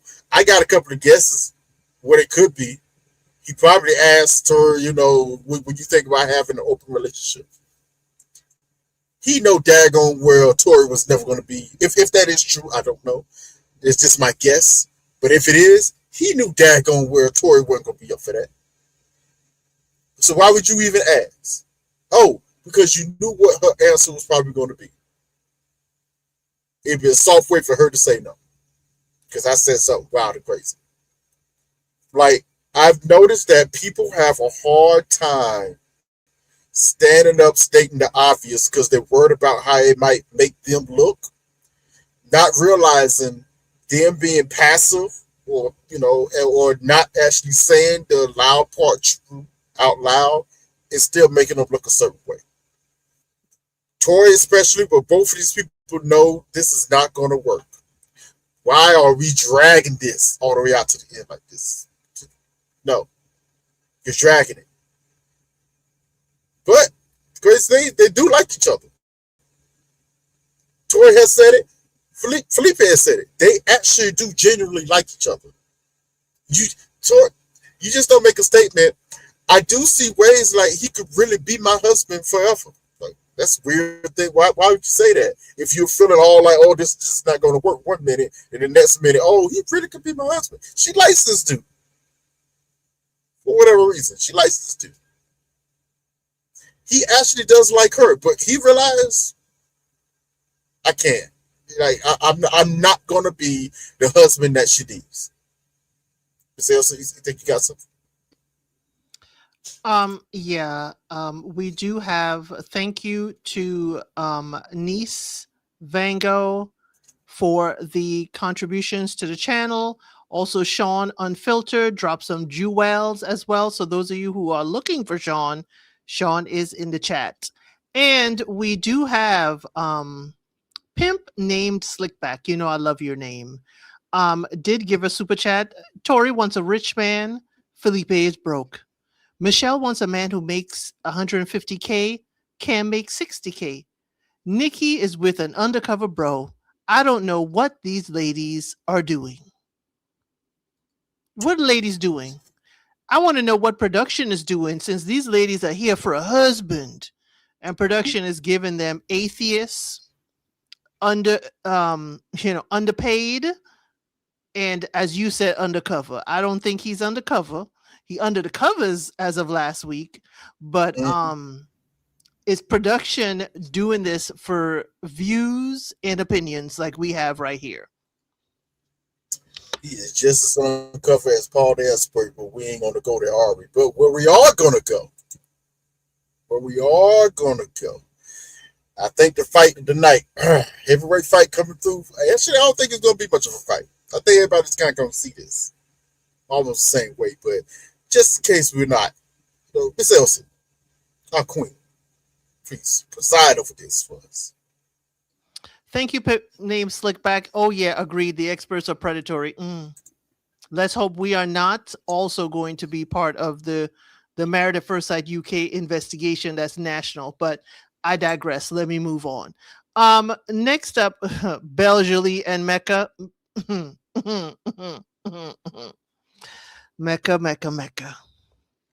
Mecca. We need to call your grandmama's company to come and vacuum you up because you're full of crap this week. You are sitting here talking with these men on camera about Belgely and how, you need women with more boobage and that you wouldn't discuss it with her because she'll be against it. That was a disgusting conversation. I know people have their preferences, but to talk about her and her, chest area, and you had the nerve to be like, you ain't want to say it. You just pointing at it. What about you? You ain't got no abs, but we ain't going there.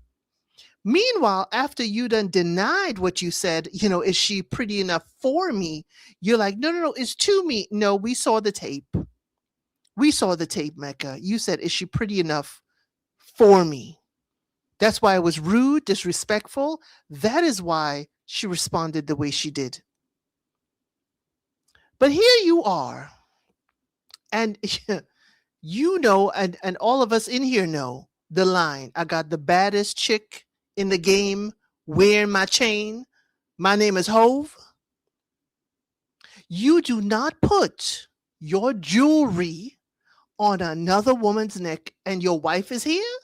Are you okay? Mecca, are you okay?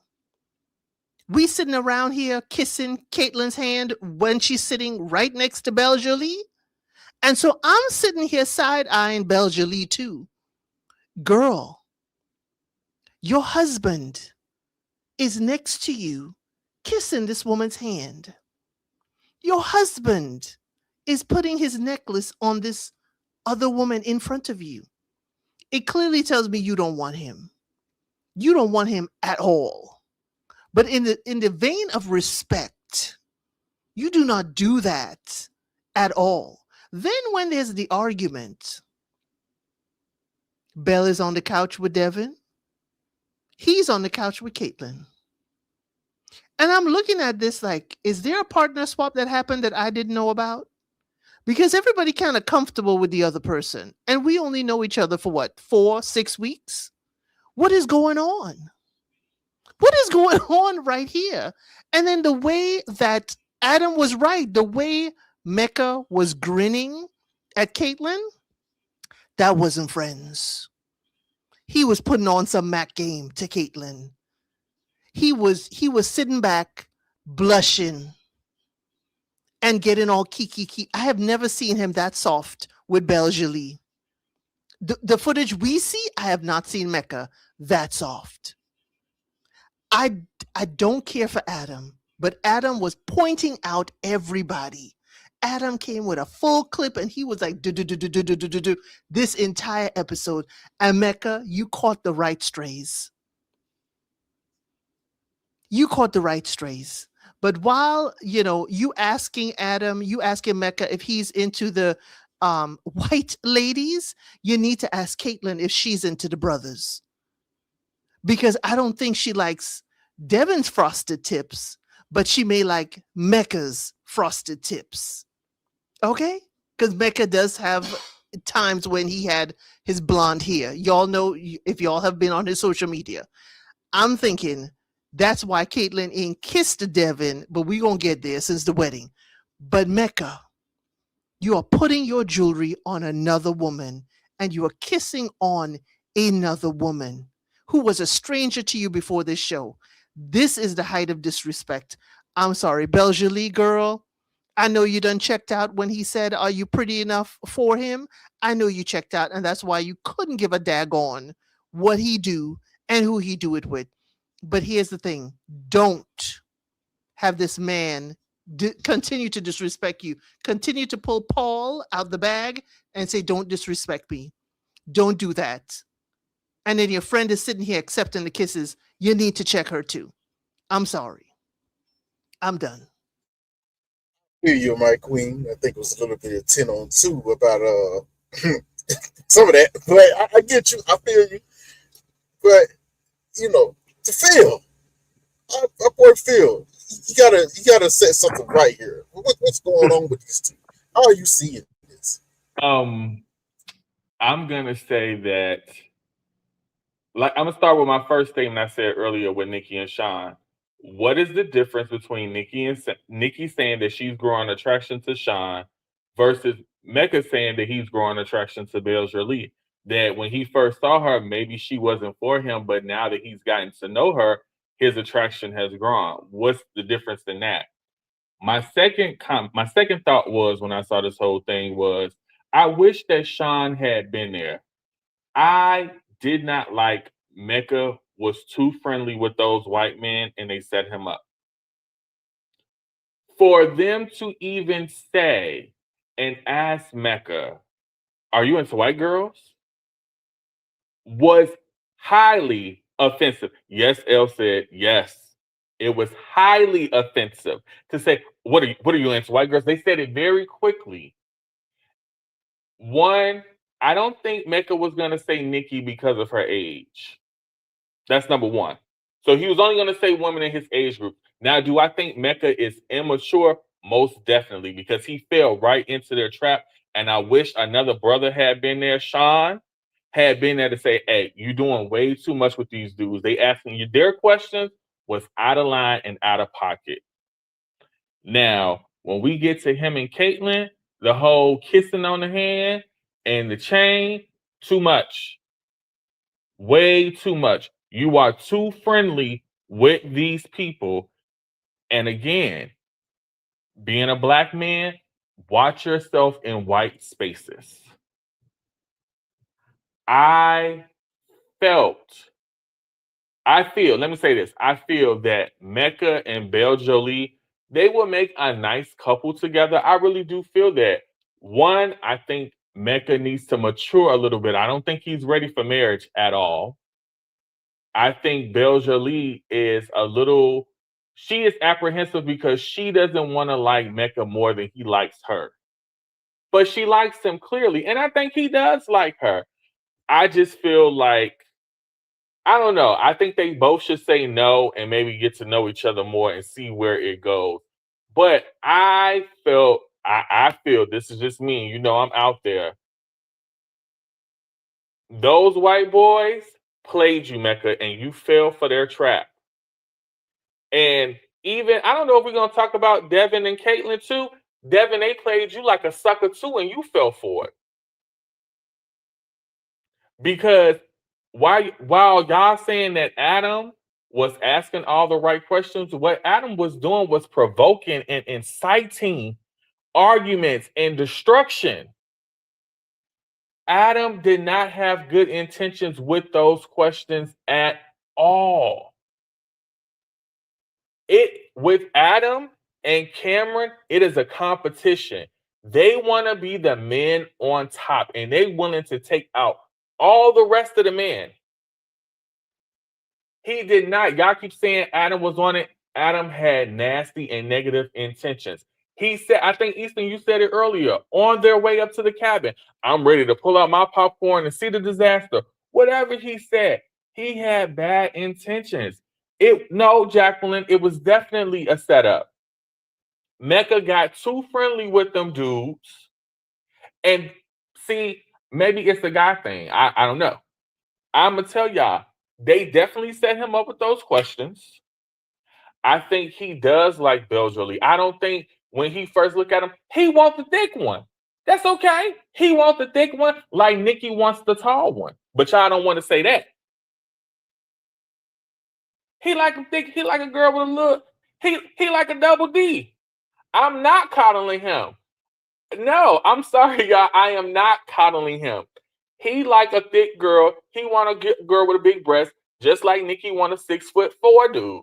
Just like she want a dude with abs. What's the difference? If it's okay for Nikki to say, then it's got to be okay for Mecca to say as well. And she sure didn't say it. Wait a minute, but Nikki is not saying I need Sean to increase his height. She's not saying enhancements for Sean to change. But he said he likes girls with bigger breasts. He didn't say she had to go get breast implants. Like, Adam again, said, "What did you bring it up with her?" He's like, "She ain't going to go for that." He even said that he would never do that. He said he would. He yes. said it would be. Well, what we talking about here? Why would Adam even ask that question? What sense does that make for a man to ask his new wife to get bigger boobs? That's wild, yo. Hang on, Phil. One quick second. What the exact phrasing was, Adam said, "Hey, he just, I don't think she get thick in that area."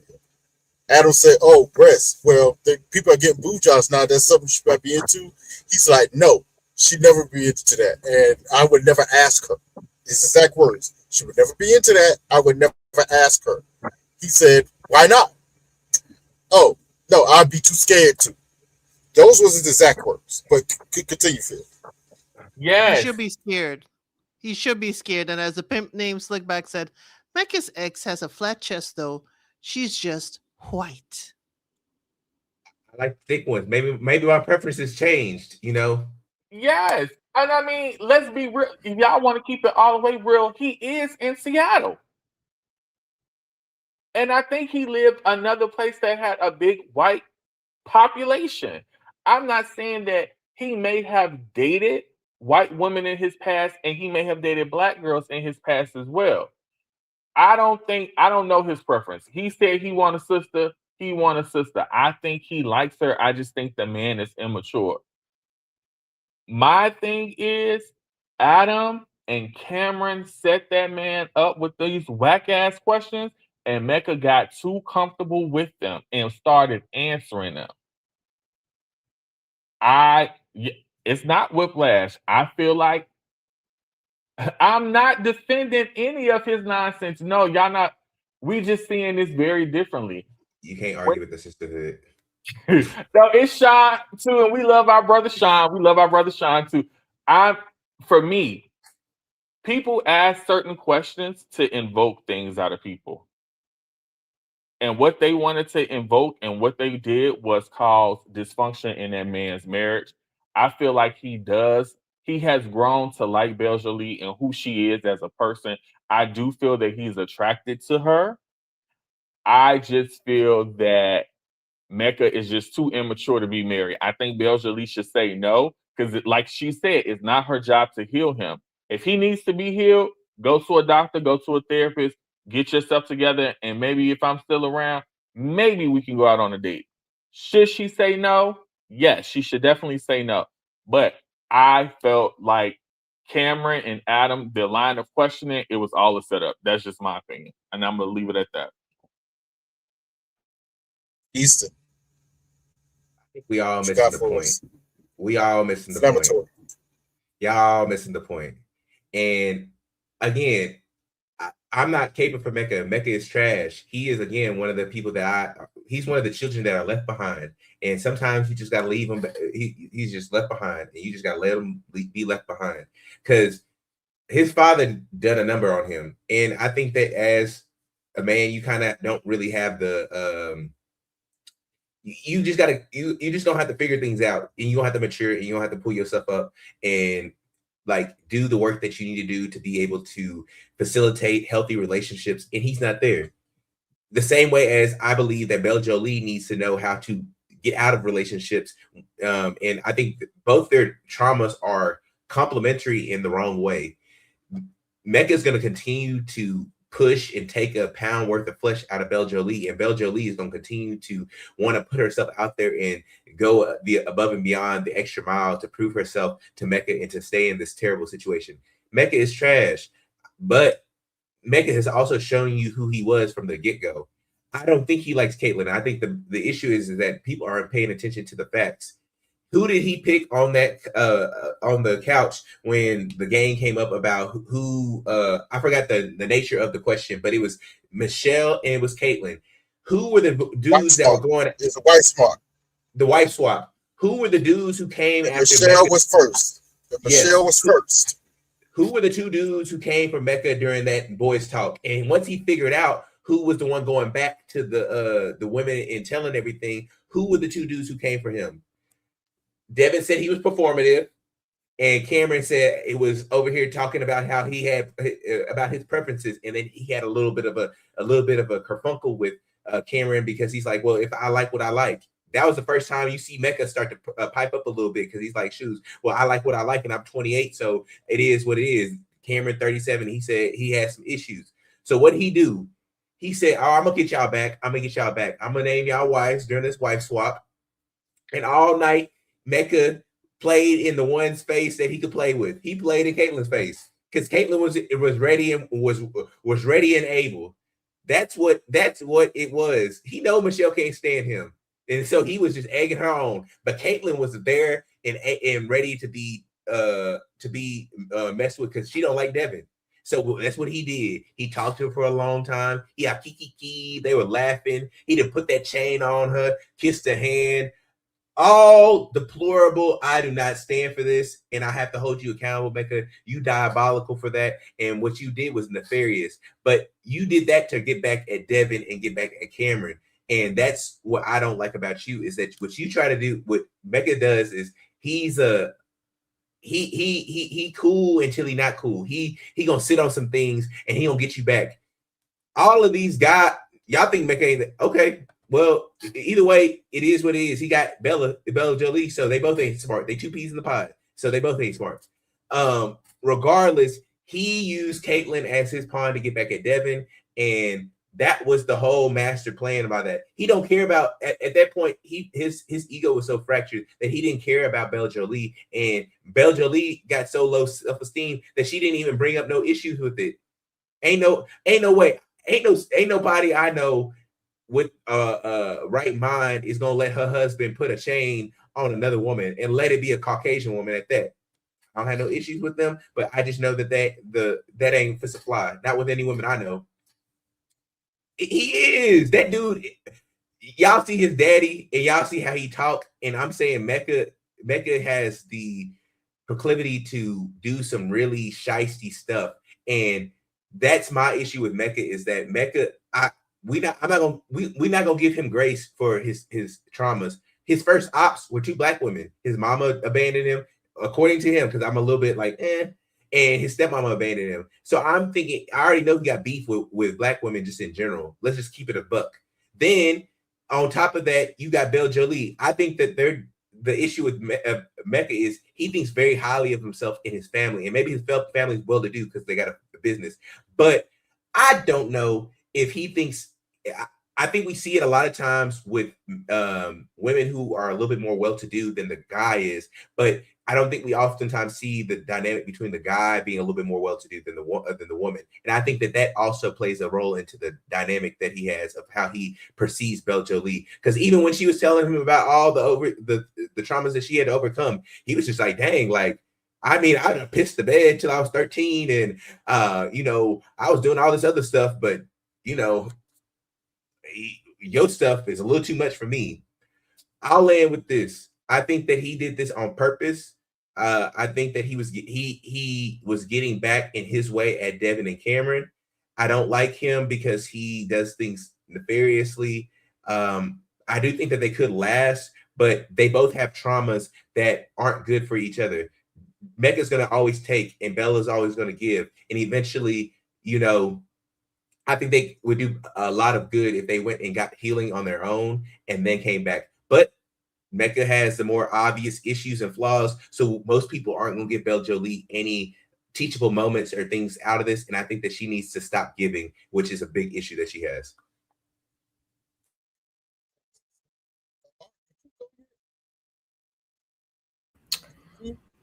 Okay.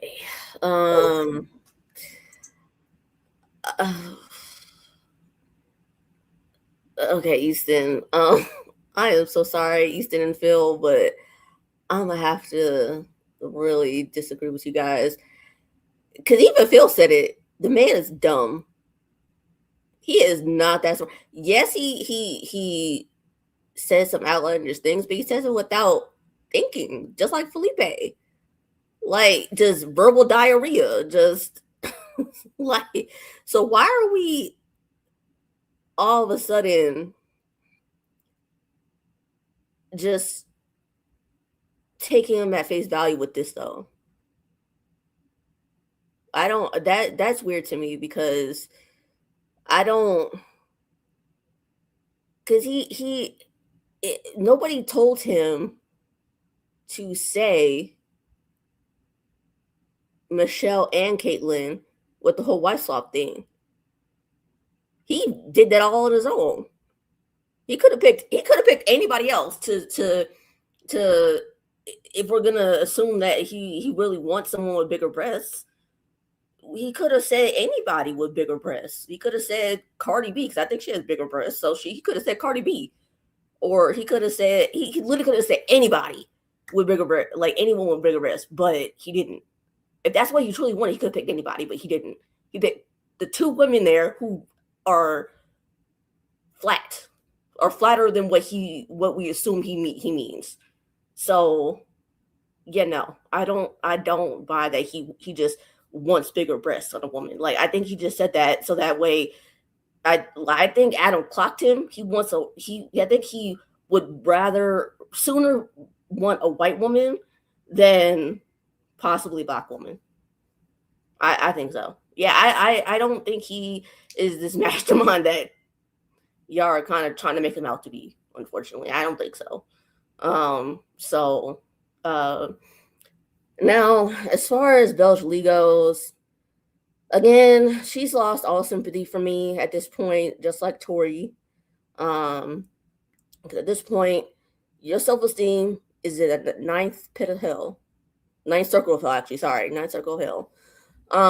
So, girl, stand the hell up. All that smoke you gave Nikki, which I think some of it had a grain of truth to it. All that smoke you gave her, you should have given to Mecca, but you didn't. And here you are, still dealing with this man who keeps playing in your face and who keeps knocking you down a peg, several pegs, each and every time he talks about you. And so at this point, either leave him or leave us out of it. That's the phrase this whole episode drop. Leave him or leave us out of it. Because at this point, we're all tired of you just taking it and not doing anything about it. So please. If she says yes, she is a complete and utter lost cause, because there is no reason why you should stay with this man. At this point, there is no reason. He showed you time and time again since the honeymoon that he does not like you. And he does, like, please leave. I can't, I don't know. I said it last week. Paige walked so a mem could run so that she could fly. Seriously.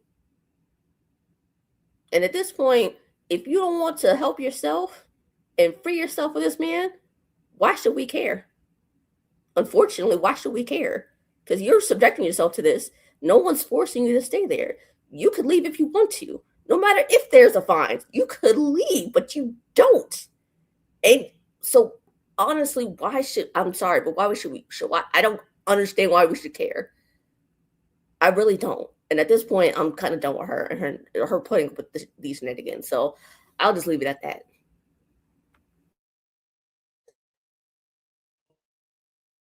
Say this. Most of my issue is with Mecca this week, but I did have two really. I just thought of a third one. Really, two main puffs of smoke for Bell. And it actually very small, very minuscule. But it just pointed out to me, so I got to say something about it. The first one was a little small, but it just kind of annoyed me. She said in one of her confessionals, she was waxing on about it was still deriving from the comment that Mecca had made at the group dinner. She made a comment by saying, if we have an issue, I don't want to be embarrassed. She should be saying these things out loud. It's something that we could talk about behind the scenes, this, that, third. She said specifically, I would like to keep some of these people out of our business. That's what she said. And then in the very next scene, what they decide to show, she's sitting in the room with the rest of the ladies, and she decides to tell them what Mecca has said to them at the dinner table, which none of them heard. They heard the part where he said he wasn't that attractive to Belle in the beginning. They didn't hear the part where he said, "Well, I thought you pretty. Yeah, pretty enough for me." No, they didn't hear that part. She decides to tell them then. I immediately went, "Belle, why are you doing that? Why? You just said you didn't want them in your business. You know exactly what's about to happen as soon as you said that. Why? Why did you do that?" That was my one puff for the smoke when that happened. Because for the women's side, it kind of snowballed after that effect. It snowballed. Because that's when Nikki brought up her little thing with Sean, and then they had to go back and forth. Old men just stick the stuff in their mouth. But if you notice, it was at that point in time, that's also when they switched to Michelle. Hey, your relationship is just so perfect. Michelle just kind of downplayed her situation. Because, like I said before, Michelle ain't blabbing about the issues she's actually having with Cam behind the scenes. She's keeping that in the tuck, while everybody else spilling their beans, and she's using it against everybody. So, Belle, you messed up. Because that girl had it out for, I swear to y'all, she has it out for you. And you kind of know it. But you forgot for a split second. That was number one. The second thing was, I found it kind of funny. A little puff of smoke. I found it kind of funny. As soon as Belle heard the comment from Michelle, what Mecca had said to the guys about her lack of breasts, right? They quickly, first thing was noticed, they never said what was said at the end of that conversation about him actually, yes, Belle is turning into my dream girl. None of that was brought up again. No one cared. Apparently the viewers don't care either. Funny. I find that funny. The second part was, as soon as she heard that, Belle started pointing out the things she didn't like about Mecca. Talking about his painted nails, this and that third. Him not being quoted, not presenting as an all-the-way man. I went, whoa, wait a minute. So, Belle, you've been feeling some type of way as well. But now you wait to bring it out. Now I don't. So you've been faking the funk like everybody else too, huh? Okay. I'm going to let it go. Because this was said to you. You're getting side-blinded by this. I understand. And you decide, yes, you lashed out. I'm going to let it go. I'm going to toss it up as that. But I still clocked it. So there are some things that you've been holding back as well. So you haven't been all the way honest either. But whatever. Okay. Now the third thing was kind of small. By this point, Belle is seething. She's seething in the moment. And she's kind of lashing out at everybody. Right? Nikki was going on about how her and Sean was doing so much better at the dinner table. Sean's not here. He's in New York. Belle decides to speak up. Wow. Rebecca's sitting right here. They just had the conversation. They're thinking, okay, we had it out. We're moving on. Everything's going to be all right. Nah, bro. She goes, those shots at Nikki. It was a shot. I'm sorry. I know she meant it as she was being in solidarity with her, but it was a shot. She tells Nikki, hey, I'm sorry, Nikki, but, I love Sean. passive aggressive attack. I love Sean for who he is and all of that. But for you, no, absolutely not. This, that, third. To the point where Nikki had to go, whoa, whoa, whoa. Why are you coming at me? Why are you throwing this back at me? That's, whoa. And if you notice, they try to cut very quickly. Nikki actually got Belle back together after that. She had to get her together real quick. It's like, oh, I understand, because that's when Michelle wanted to add her 2 pieces in that she been doing all evening. You know, try to get on by her and Sean. She's like, hold on, both of y'all. No. Okay? What me and him going on, that's between me and him. We're trying to go through this. You know, our process is not going to look like your process, so keep yours to yourself. Now, she looked at Michelle, but that was for Belle, too. And she had to shut that down. So, even though I go at her a lot, I have to give claps to Nikki. Shut that mess down right quick, okay? Because they wilding up here. Belle's lashing out at everybody. And Mecca felt it. Because, yes, somebody just said it. Mecca felt it. Because he was like, dang, wait a minute. Was that about me? Hold on. He's like, oh, yeah, bro. It was about you. Now, let's talk about you. Now, I'm actually kind of in the middle of everybody's opinions on this, right? Okay? I think Phil is absolutely correct. He got set up. It was a setup the moment the conversation was started. Because if you notice, Devin wasn't playing. Devin was sitting off to the side looking like, hey, I don't think this is a good idea. I don't think this is a good idea. But who was pushing it? Cam and Adam. We already knew Adam was going to be on one because he said, yeah, I'm coming in ready for war. And him and Marissa, oh, that's so crazy. Oh, you're giving all this energy. Yeah, I'm ready to do it. So he's already on one. He's about to cause some mess. Cam, I've told y'all, he's an undercover agent. He's a Judas. He's gonna stab you in the back. Okay? Can't be trusted. Alright? And he's just as bad as a Felipe and Mecca. I told y'all the other week, he's both of them just older. I mean that. Cam is both of them together, just older. An older version. But it was a setup. The moment they started talking about what was happening, and they wanted to have a deeper conversation about how Mecca put his foot in his mouth, Cam gonna ask that dumb behind question. Is she your dream girl? Let's be all the way honest. If because I think a lot of people have an issue with this. Let's be all the way honest. For most people, that's including us on here, and also in the chat, I'm being real for real.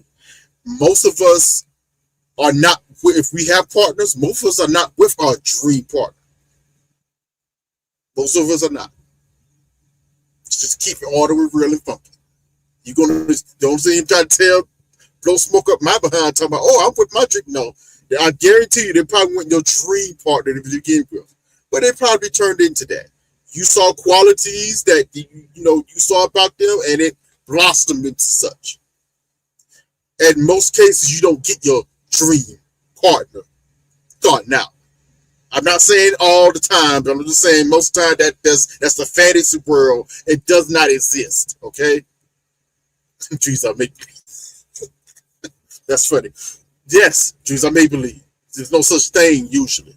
But when he asked that question, I'm sitting there, I was home for about 3 days. I was off, so I had time to watch all this. I'm sitting there on the couch, I'm listening at it, and as soon as Cam answered that question, I went, Mecca, shut up. Mecca, shut up. Don't say nothing. No, don't do it. He started opening his mouth. No. I said, oh, crap, here we go. Here we go. Adam chimes in. Well, what is it about her that you're not really liking or not really getting with? Vibing with. That's his word, vibing with. Mecca, shut up. You little dummy. I know you're young, but I wanted to put my foot through the screen. Like, shut up. Stop it right now. Just stop it. I agree with Phil. If Sean was there, I don't think it would have got that far. If Sean was there, I don't think it would have gotten that far. I'm just being for real. If Sean was there, I do not think it would have gotten that far at all. Like, nope, we're not doing this. Not this. Because we're talking about black men, black women. This is already a sensitive subject. Okay? Because now we're talking about body types and perceiving your preferences. And we know how this can be very triggering to both sides, especially women, black women especially. It was Mecca. I'm going to blame this a little bit on his age and his immaturity. He didn't realize that after the fact, oh, I messed up really bad. And he only realized it when he found out that Cam blabbed to Michelle and Michelle blabbed to Belle. Because when Belle confronted him, he was like, wait, who told you this? You weren't supposed to hear that. What? Whoa. No. Mm-mm. That's when he knew he messed up and how he got set up real bad. But he's to blame as well. Mecca, you still answer the daggone question, bro. You open your mouth and said what you said. Even though I do think it was the honest truth. All the words he said. And I hate to bring this up, but Ms. Elsa been telling me to stand on my business a lot more when these things happen, so I'm gonna stand on it. I said this week 1, with just me, Ari, and Miss Elsa. I don't think you showed up about week 2. It was the first week. I said this. I said verbatim. Belle is definitely attracted to Mecca. I don't think Mecca is all the way attracted to Belle. He likes her, but I don't think he's there 100%. I said that. I said this week 1. It went off the rails when they had the whole question, what's our attracted letter? He said, I think you at 150 and I'm at 80. And I said facts. Because that's exactly how she was acting, and that's exactly how he was acting. It was facts. Okay? But I also said I still think he likes her, and he's developing more and more. And I still have been seeing that. I do think he likes Belle. I do think that the qualities that I like about Belle, because I'm not physically attracted to her either. She's pretty. She's pretty as heck. But I'm not physically attracted to her. But some of her other qualities, how she shows up for people, woo, plus signs for me. I'm like, yeah. Yes, I would recommend a Belle. Real quick. I would recommend a Belle. But I understood where Mecca was coming from. Because I knew he wasn't all the way into her. Off rip. But as time got along, he became more into her. And I could see it. But he got other issues going on that is preventing him from doing what's right. Because it's his problem. I do think, no, there's a big part of him that is a self-sabotage. That's real. It's very real. It's almost like a part of him cannot help it. Prefers, I don't know about prefers. Let's keep it real. He was very clear.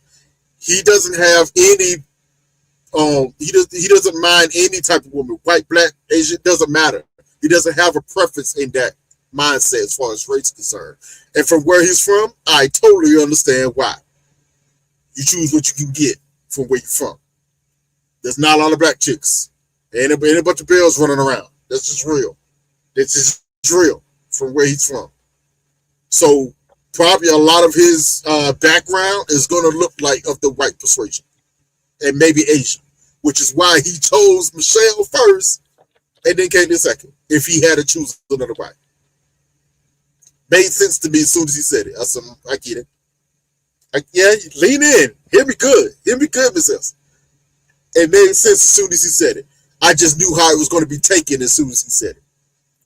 Now, this whole thing with him and kissing Caitlyn's hand and all this, listen, I think we're reading way too much into that.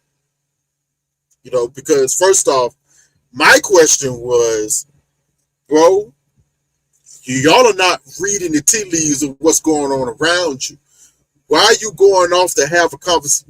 Actually, this happened the whole weekend with Caitlyn, which we're going to get to them. Why is everybody, all these men going off to have these conversation with Caitlyn, and she's the worst person to get advice from. I don't understand that. I don't understand that. I was like, this is ridiculous. Don't talk to her. She's the worst one to get advice from at all. But she comes across as cool, so I get it. I get it. You know, but while she was out there, Adam, stirring the bowl, mixing the pot, was the one who said, dang, Devin, that's crazy. You know, a whole other guy got to raise your wife up so you can get some. Wild comment. That was a wild comment. Now, when we get to Devin, I got to point Devin out, bro. You was giving Mecca the energy. Now you should have gave it to Adam because he's the one that caused that whole situation to even look like that in the first place. They were just outside having a conversation. There's been times where Devin and Nikki was outside earlier. Anybody? No, I'm not done. Anybody made no comment about that? Not a peep. Nothing was said. Nah, I'm still going. I got smoke. Because this is about Mecca. Like, bro. Yo, people are worried about what people are saying and not looking at the people who stirred the pot and causing a lot of this bull crap. Yeah, Devin did tell Adam to, F you, but honestly, he should have chopped him in the throat. That's what he should have did. Should have chopped him in the throat. Because you notice, Devin was feeling the type of way the whole daggone weekend for all the stuff that was going on. He ain't like none of it. But he threw his energy at Mecca. Mecca didn't understand that, like I said, nobody understood what was really going on between Devin and, Caitlyn at that time, how bad it really was. He just outside having a conversation with her. Wasn't nothing crazy about the conversation. We heard most of it. Nothing crazy was said. He was going on by him and Bell and how it looked, and she was telling him, yeah, you kind of messed up, which I find disingenuous because this is what upset me the most. When Michelle told Bell what Mecca had said in the bedroom, did y'all catch what Caitlyn had said? Did y'all catch it? Caitlyn was the main one who said, oh, no, no, castrate them, get them, we're going to cook them. And then turn around was out there. She did it with him and Felipe and Sean a little bit, but was outside, but also the main ones in their face trying to talk to them about their situations. Like, what? Wrong messenger. But he doesn't know that. He didn't know that. He ain't privy to that. So he doesn't know this chick is playing in his face. He just think he's talking to a friend. Meanwhile, he's catching heat inside because the other white men are stirring up problems that's actually not there. So everything we see afterwards is in his hands. Him, Bell, and Caitlyn are in the room. For some, if you notice, they cut out half of the sound audio from that scene on purpose because they didn't want the full context. I bet you it was innocuous. They was probably talking about something, listening to rap music. I'm gonna bring this back up in a minute. Listening to rap music, having a good time. He put on her chain. She's probably doing this, and Bell's sitting right there. Didn't say a word. Yeah, it is what it is. I don't think nothing crazy was happening in there. The only reason that I stand on that because the next morning, who came down there was talking about, people were playing rap music. I was like, what's going on? Kane. I don't think he liked black people that much, but he might not have that. He might not have that on his team. He might not have that on his community college team. They ain't integrated yet. Listen, he might still be upset because he got cooked by Steph Curry on the court. I don't know. And that's by halfie. But hey, I don't know. I just think something extra going on with Cam. That's why I don't like him. It's something extra. But Mecca, yeah. Boy, did you put your foot in your mouth, bro. I'm sorry. I can't overlook that. And he continuously does it to the point where, yes, bro, it's definitely looking like self-sabotage. For some odd reason, even Bell said it, it's like you can't help it. You can't, even when things are going good, you got to do something to throw a grenade in it and blow it up. You can't help it. He said that's a personal problem. And that's a problem that even he acknowledged she probably cannot help him through. And she should probably stop trying, which she kind of said she has. She kind of pulled back on that, as she said. That's something you got to figure out for yourself, bro. The funny thing is, even after all this, they probably still could work. I wouldn't be surprised if they still are. This is kind of crazy part. And they probably should, but I wouldn't be surprised. You know? But does anybody have anything else about them? Nah, Trey, you were cooking, man. Trey cooked Mecca and Bill and everybody else involved in that situation. Everybody Trey, played a part in this. everybody played a part in that mess. Trey, I didn't even put together that whole rap music statement what Cam said.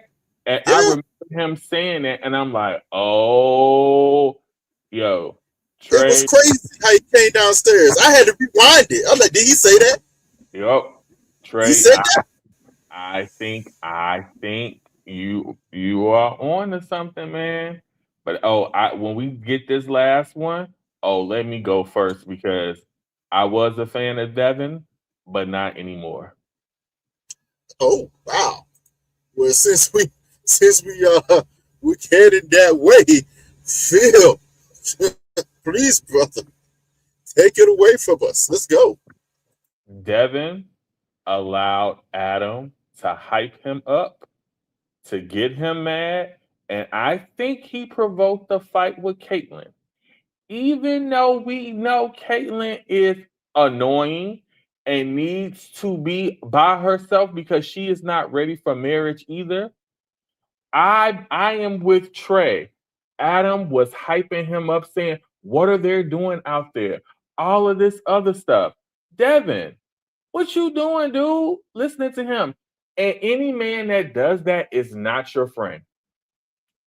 I truly believe Devin incited a fight with Caitlyn because Caitlyn is definitely disrespectful. Because he should have left her after that last argument they had with that whole Courtney situation when she told him, "You're drunk and you're stupid," and X, Y, and Z. He should have walked out then. I have to be honest. Devin incited that argument with Caitlyn, and Caitlyn was over it, and she lashed out like she always does. Devin looked stupid. Though Caitlyn was not trying to give him the signals to saying that, "Oh, I touched your bag." That ain't giving me the thing that you ready to get down with the get down. Touch my back. You should be telling me good morning. You should be laughing at my jokes. That does not, nah. This situation, Devin was wrong. Devin let Adam and Cameron get it. Well, I'm gonna say Adam get into his ear to make him think that Mecca was putting the moves on her. And he got angry and he probably came out her at the wrong way. And Caitlyn, she got mad. If you're with a man and a woman and they cannot have another conversation with another man or another woman, that is crazy. We have seen all of these couples have conversations with somebody else's partner and spouse. I don't know why everyone making this Mecca and Caitlyn conversation seem like it was something weird, because I believe if they were flirting, like we saw on the Chicago side, production would have seen it. Production would have showed us something. Production would have had a sound bite or something. Was the kissing of the hand inappropriate? Yes. I'm gonna definitely say yes. Too much, dog. You don't know her like that. Don't do that. Don't do that in front of your wife. The only other woman hand you kiss is her mother. That's it. But Devin let Adam get in his ear, and Adam was poking and poking and poking and poking and poking, and Devin lashed out. Yo, Adam and Cameron are messy. They are not men you want to be around or you want to know. They are messy. Devin let them get him upset, and he should have been left the marriage anyway, so we can't be mad at that part. But Adam provoked that situation, and I'm going to end it on that.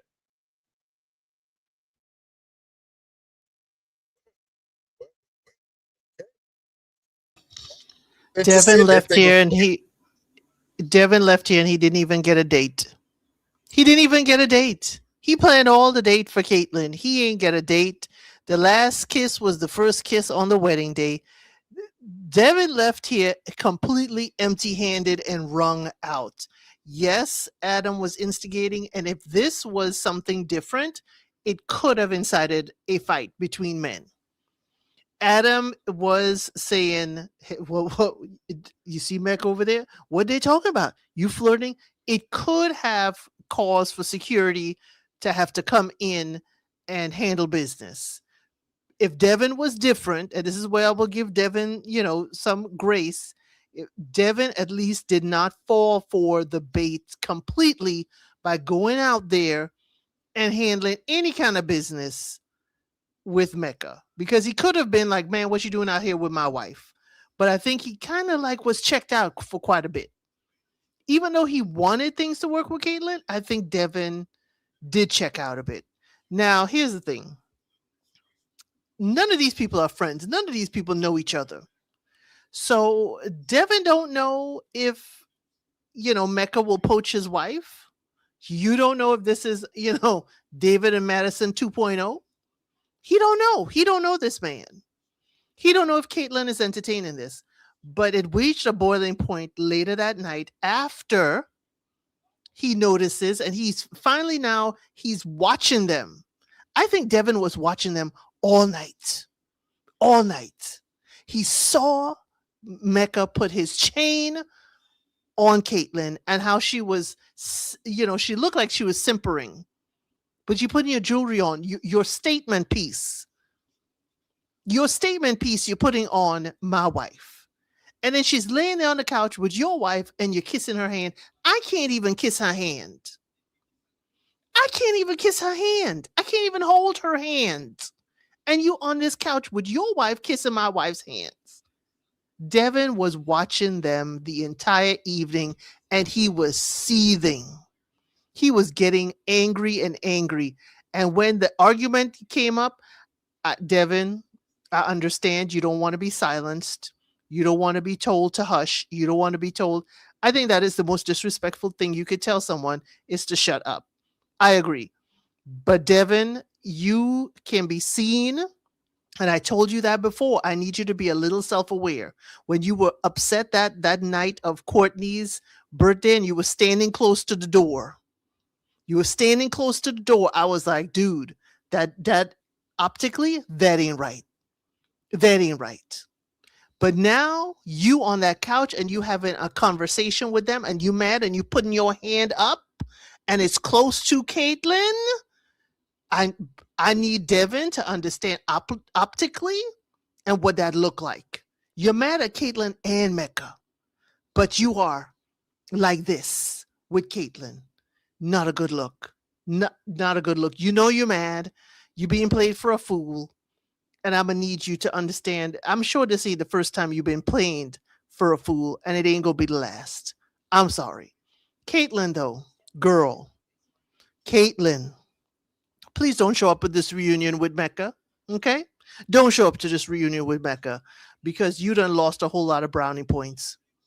You are sitting here and entertaining another man. That's what you're doing with Mecca. You're allowing him to talk. You're wearing his jewelry. You're talking about him. You're talking about roasting him upstairs, but you're wearing his jewelry, and now you're wearing his kisses on your hand in front of his wife. Belle Jolie, that is not your friend. You came in here, that was not your friend. It's still not your friend.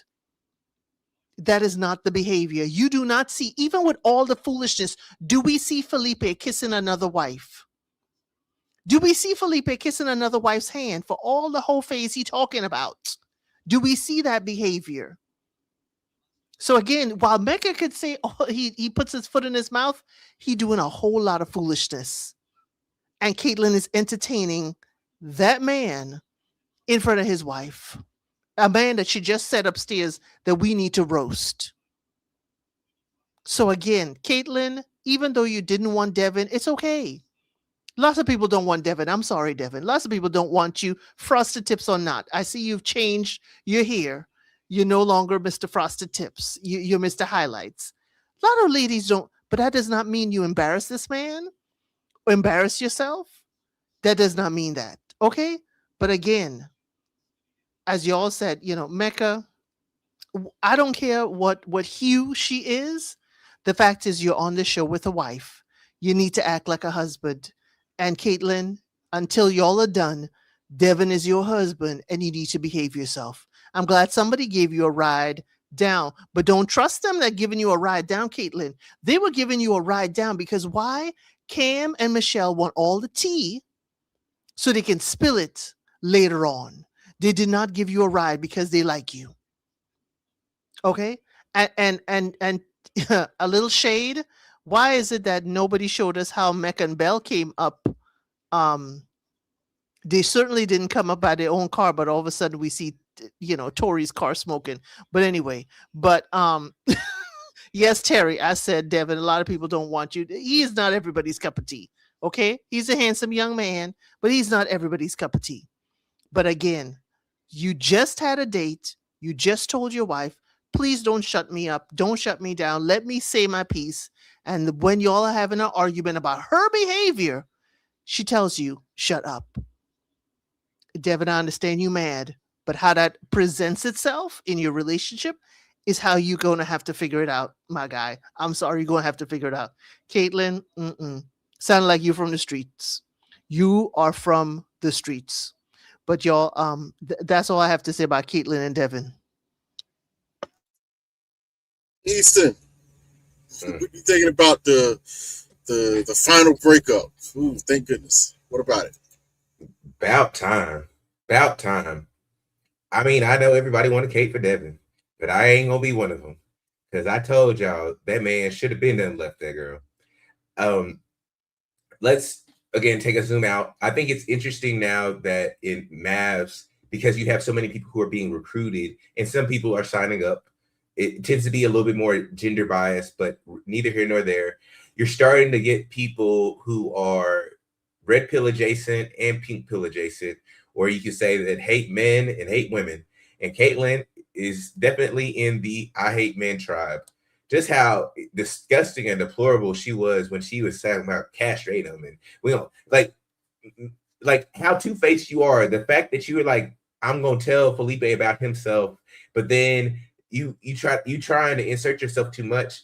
I think that we have to be very mindful of that when we watch these shows and don't let obviously our biases impact us so much that we can't be unbiased or can't give both people teachable lessons that they can take with them outside of this show. But Caitlin doesn't like men, and she has a lot of trauma wrapped around men. And so does Devin. Devin has a lot of trauma wrapped around, I think, relationships in general. He should have been to left. Side note, I didn't like how the producers and editors, when they were talking outside, kept putting the camera angle, and his head was just with the bald spot, was just in that angle in the top left corner. It really perturbed me. I didn't like that for my boy Devin, but he wasn't getting no play.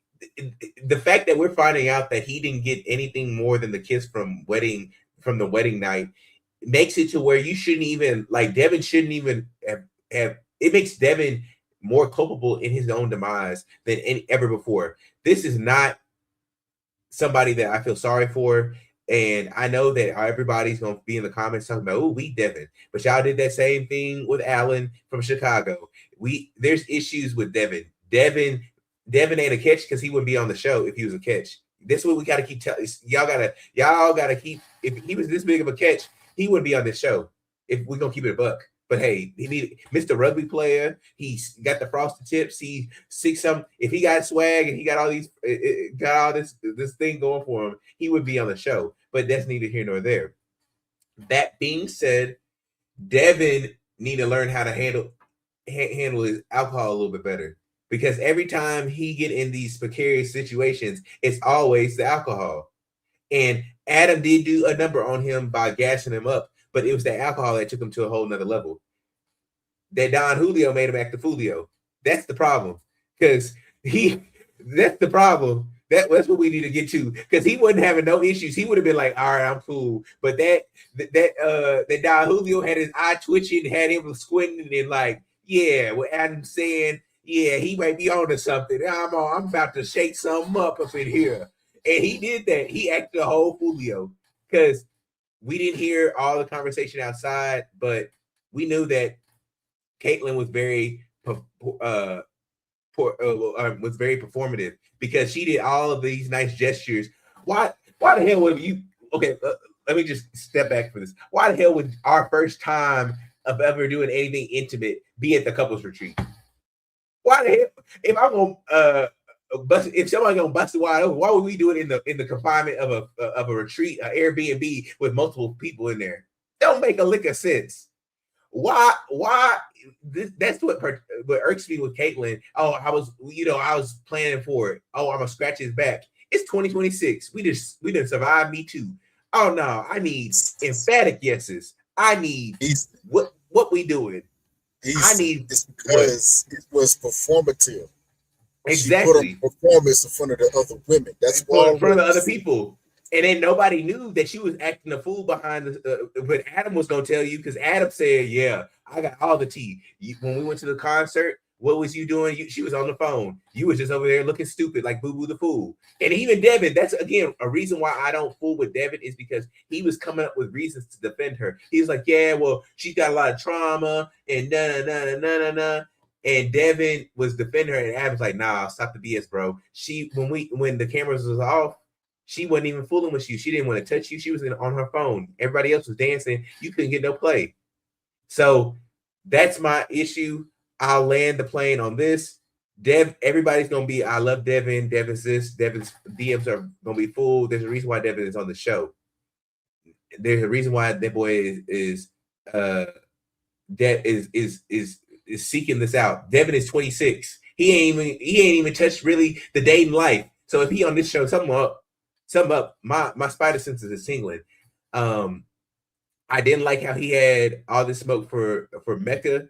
I don't think that Mecca was. I think Mecca was being nefarious, because I did say that earlier, and he's diabolical for that. But I also think that some of the nature of their conversation wasn't as bad as what that alcohol and Adam did a spin on Devin with. But I'll land the plane there. Don't forget how she described it. She described it as, we gotta hook up.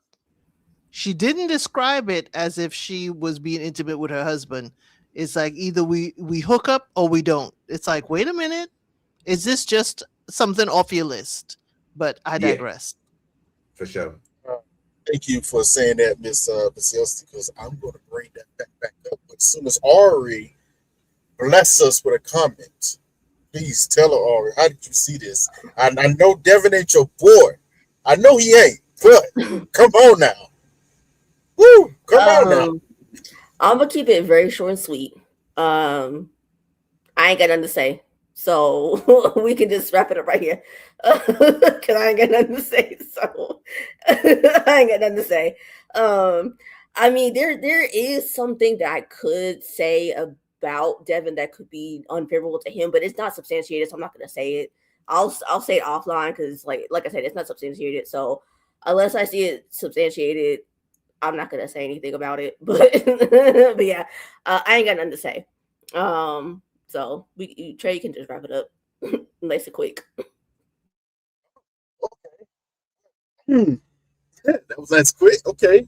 Well, to Miss Elsie's last point, and also the point at I feel you. Because there was a point about, I think it was like week 2 or 3, we both said that, yeah, Devin is a little bit needy. It was coming off needy. Mm-hmm. I'm going to have to backtrack. I'm not going to lie. I got to backtrack just a little bit. Because, dang, bro, he should have been needy. This brother was starving. He was. He was destitute in the desert with this woman. I didn't know it was that bad. I knew it was bad. I didn't know it was that bad.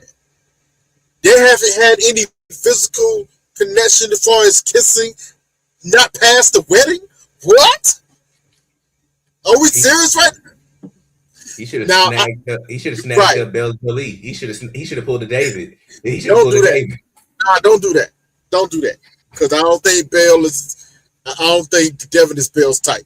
Just don't. But don't be doing that. Now, I will say this. Okay. Listen. Actually, I didn't start out like I wanted to start out. Let me backtrack. Start out how I wanted to start with this company. Thank goodness this man is free. We got to do a praise session for this. Amen.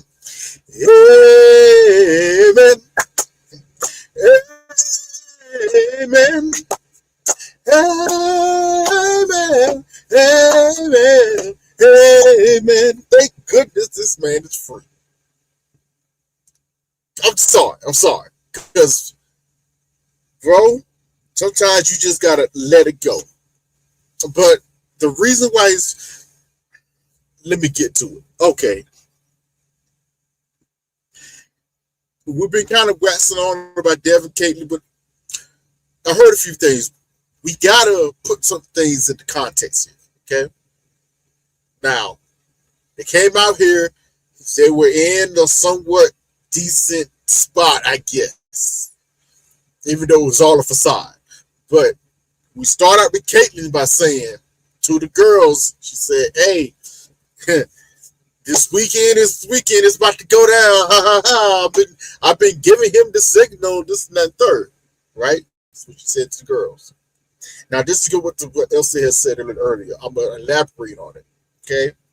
The only reason why all of a sudden she made this declaration was because of the conversation that happened last week at that dinner table. Y'all remember? Felipe brought up the question, and honestly, it was a question that should have been asked. Brought up the question, hey, are you saying yes to decision day if you have not had any type of relations with your partner? Caitlin took super offense to it.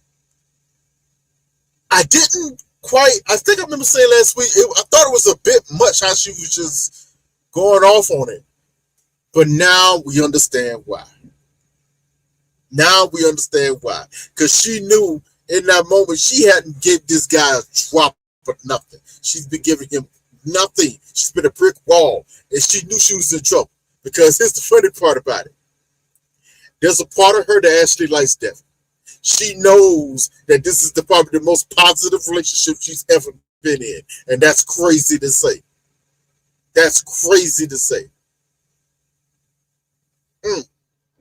She knows it. Then this is the toxic side of her, but this is what Devin been speaking to about her. She actually loves to fight with him. She loves to fight, period. If you notice in this tussles, she comes alive. You get the most out of her. And Devin called it, when she feels like she's being pressed, she attacks.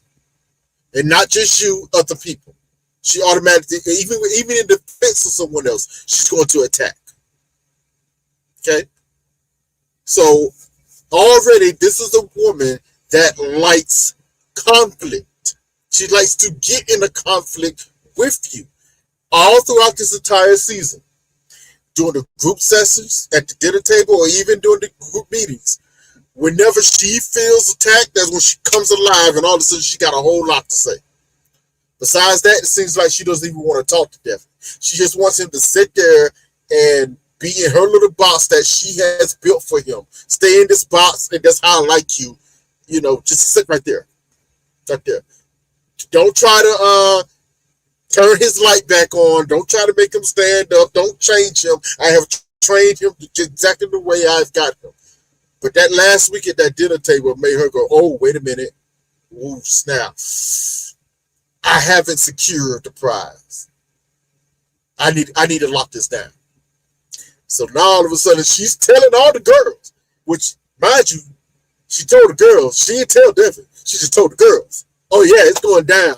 I gave her the green light. No one asked her, oh, when and how did you do that? How did that work? What was that about? I'm going to bring something else I said week one. I said it about Caitlin. I said it about Bill Julie. Especially about Caitlin in a sense. She set a hard boundary with her partner in the very beginning. What did I say about that boundary? If you're the one that set that boundary, it's going to be your responsibility to remove or to say that that boundary is set aside, not your partner. It's you. You set the boundary. And that's to a man, to a woman. You set boundaries like this, whatever it might be, you're the one that's going to have to remove that said boundary when you're ready for your partner to take you into whatever direction that boundary takes. Caitlin didn't hear me, of course. This happened already. She just expected, hey, he got the green light, like he just knew the green light was given. He didn't know.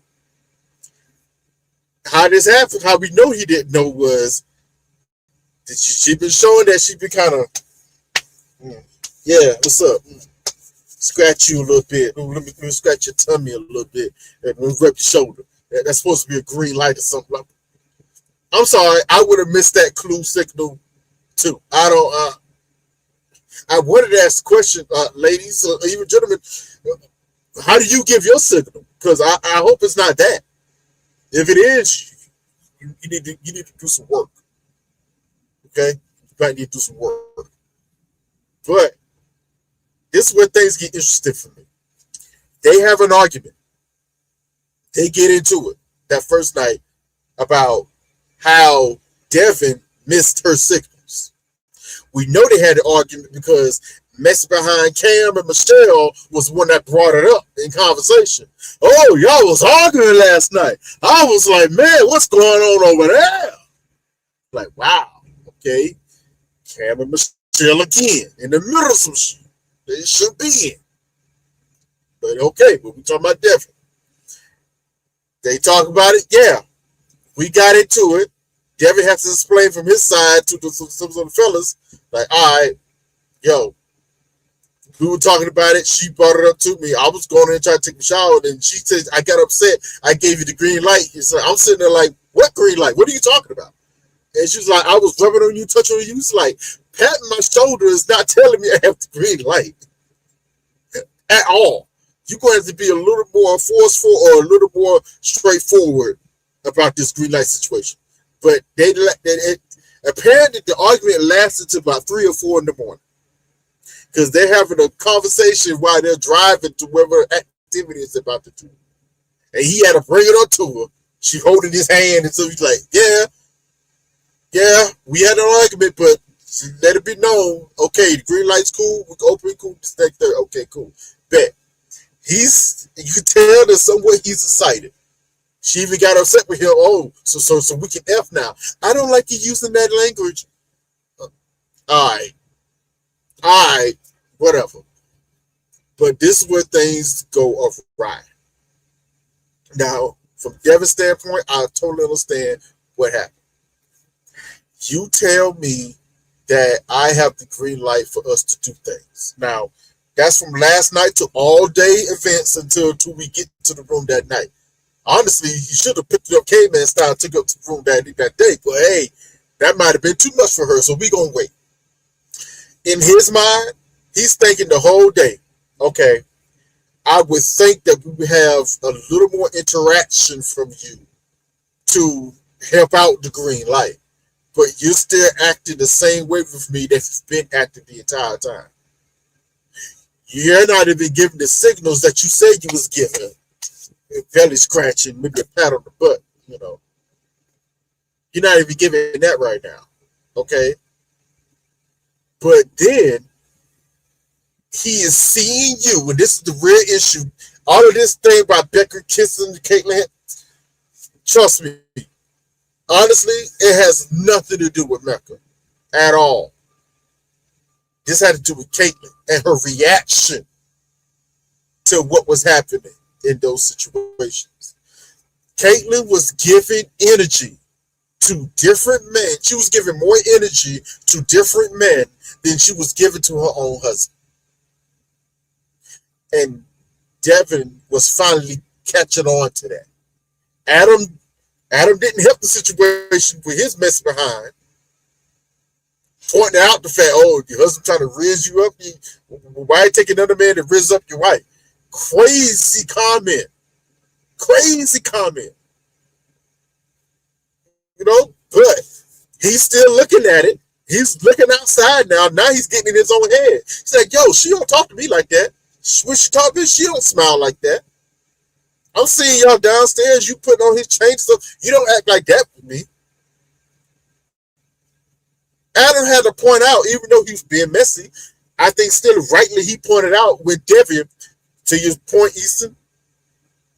Devin's, I'm not gonna do it as a hit.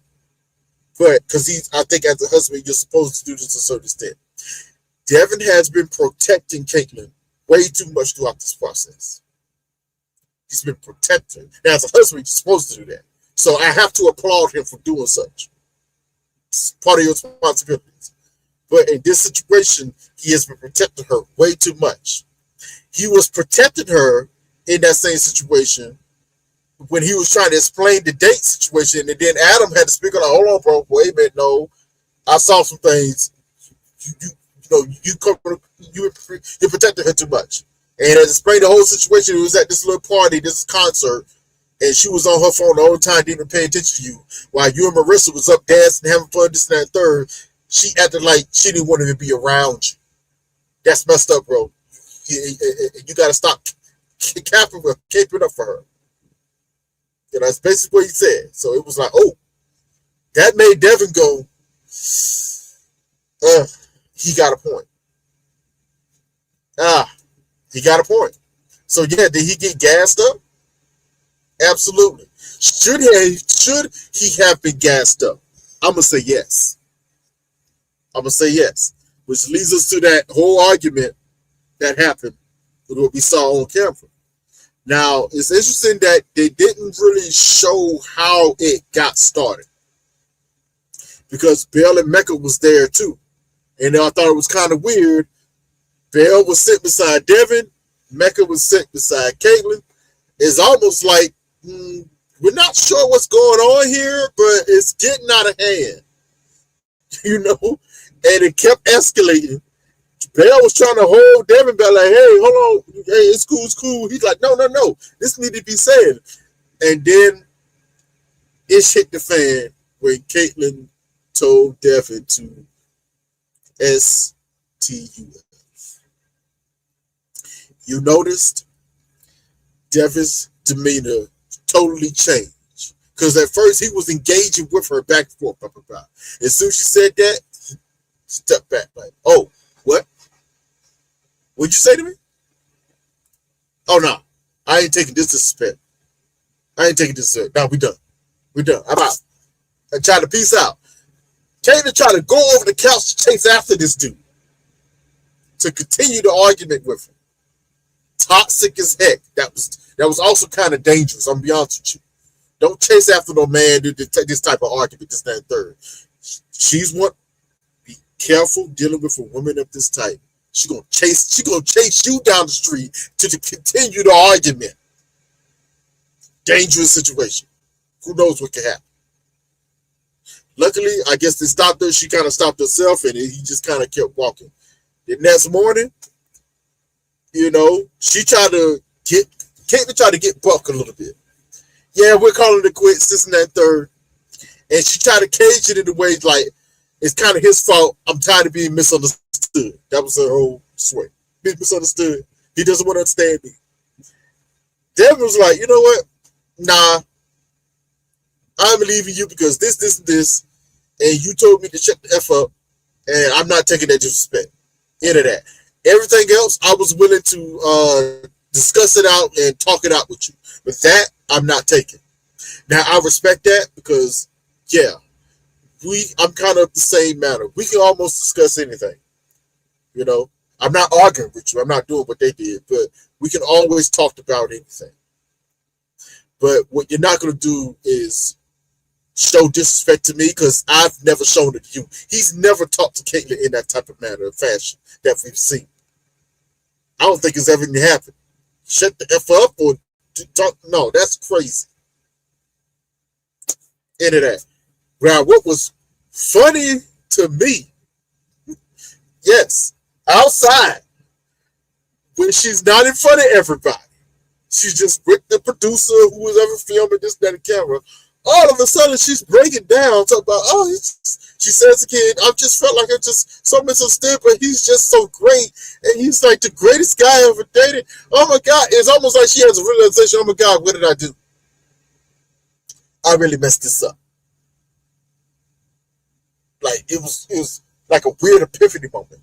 But they also showed me that Caitlyn is such a poser. She likes to present a certain way in front of everybody.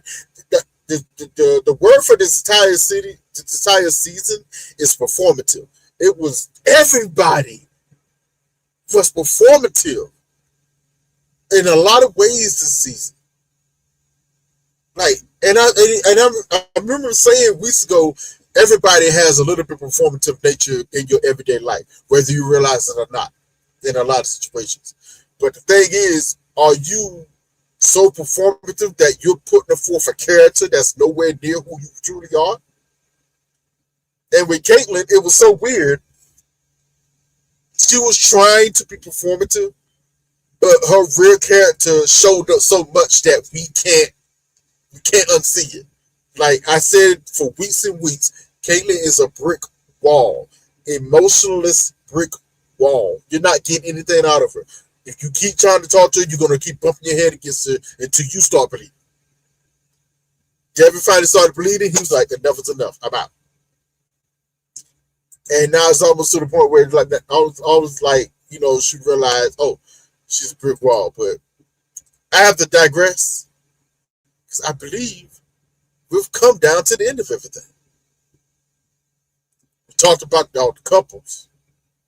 We've broken it all down as much as we could. I think we got some great insights from different points of view.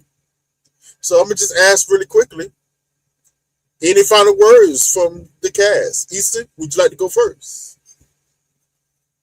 Nothing in particular, but I do want to have a prediction real quick. I think Adam and Marissa will say no. I think Mecca and Beljo Lee will say yes. I think obviously Cameron and Michelle will say yes. Nikki and Sean will say yes, and Tori and Felipe will be a no.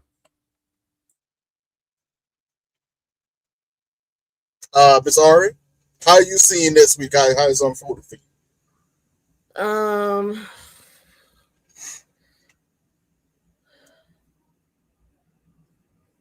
I think Marissa might say yes, and then Adam's gonna say no, just to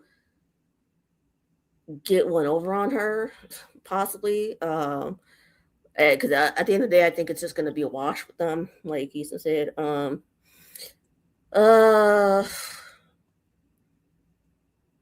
Julie, and Mecca, they're gonna say yes. I mean, unless it's like severely wrong with like the bomb that Felipe gave, she's gonna say yes because she kicked him to the curb and then took him back all within 12 hours. So unless it's like something so unforgivable, she's gonna stay. Nikki and Sean might say yes just for the plot. Michelle and Cameron obviously gonna say yes. So yeah. Sounds it was your final I think the only people that may say yes is Michelle and Cameron. Yeah, that's the only ones that I think, because they're just going to say yes because they want to be married and they're going to be married.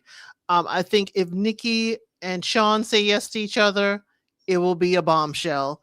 And if Nikki says yes and Sean says no, I am concerned for the public. I am concerned. Ooh, Jesus Christ. If that happens, I'm concerned for the public.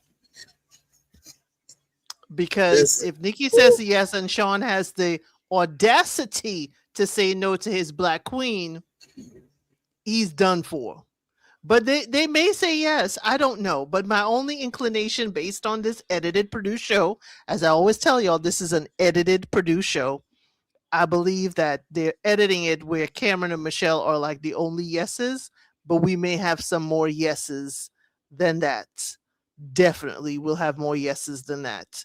Um, but again, I really don't see many of these working unless there is some sort of therapy for everyone. But we know why they were chosen for the show. It was for drama, it was for views, it's to present a show. That's why they're here. So again, I don't think any of them really should be. And before I let Trey close it off once again, Niece, thank you so much for contributing to the channel twice. Thank you to Sean Unfiltered. Thank you to the pimp named Slickback, who also contributed to the channel twice. Actually, 3 times. And thank you to Sherry Potter. Glad that you were able to catch the live. Sherry Potteringer, thank you for catching the live. We're going to be I'll be back in studio next week. I'll be back. Regular place, regular time. And I'm going to let Trey, as he's been doing his last couple ones, close it out. Listen, some quick predictions. Tori, yeah, whatever was said afterwards, it's enough. Felipe cooked himself purposely. Adam and Marissa, they're going to be, I think they're going to be a yes, and then fizzle out about 3 months later. Belle and Mecca, for some reason, I always felt like there was going to be a yes, and they fizzle out maybe not even 2 months in. I've always felt that way. Cam and Michelle, now that's the surprise for me. Michelle always been a yes. Cam has always been finicky from day one. From day one. So, and they've been playing on our emotions about this, you know, with the previews, like, oh, he could be a no. But I think he's going to be a yes.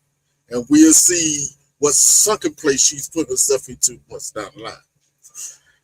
Sean and Nikki, though, Sean is a definite yes. He's always been a yes. Nikki, I would not be surprised. They are a yes, and they feel like they're throwing egg in everybody's face. Ha ha, we won.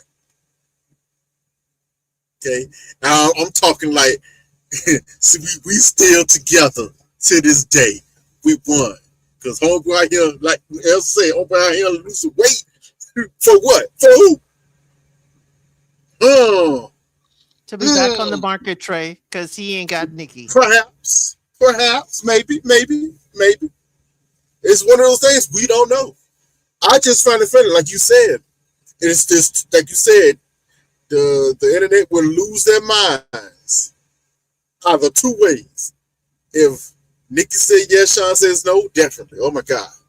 Then on the flip side, if they both say yes and they still get to stay, lose their minds. They will lose their minds. Can't believe it.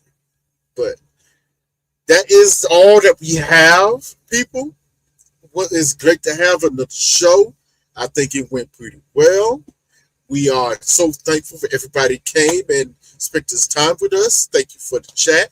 Thank you for our panelists. And we're going to go ahead and call it a quits. And y'all, we'll see you next time.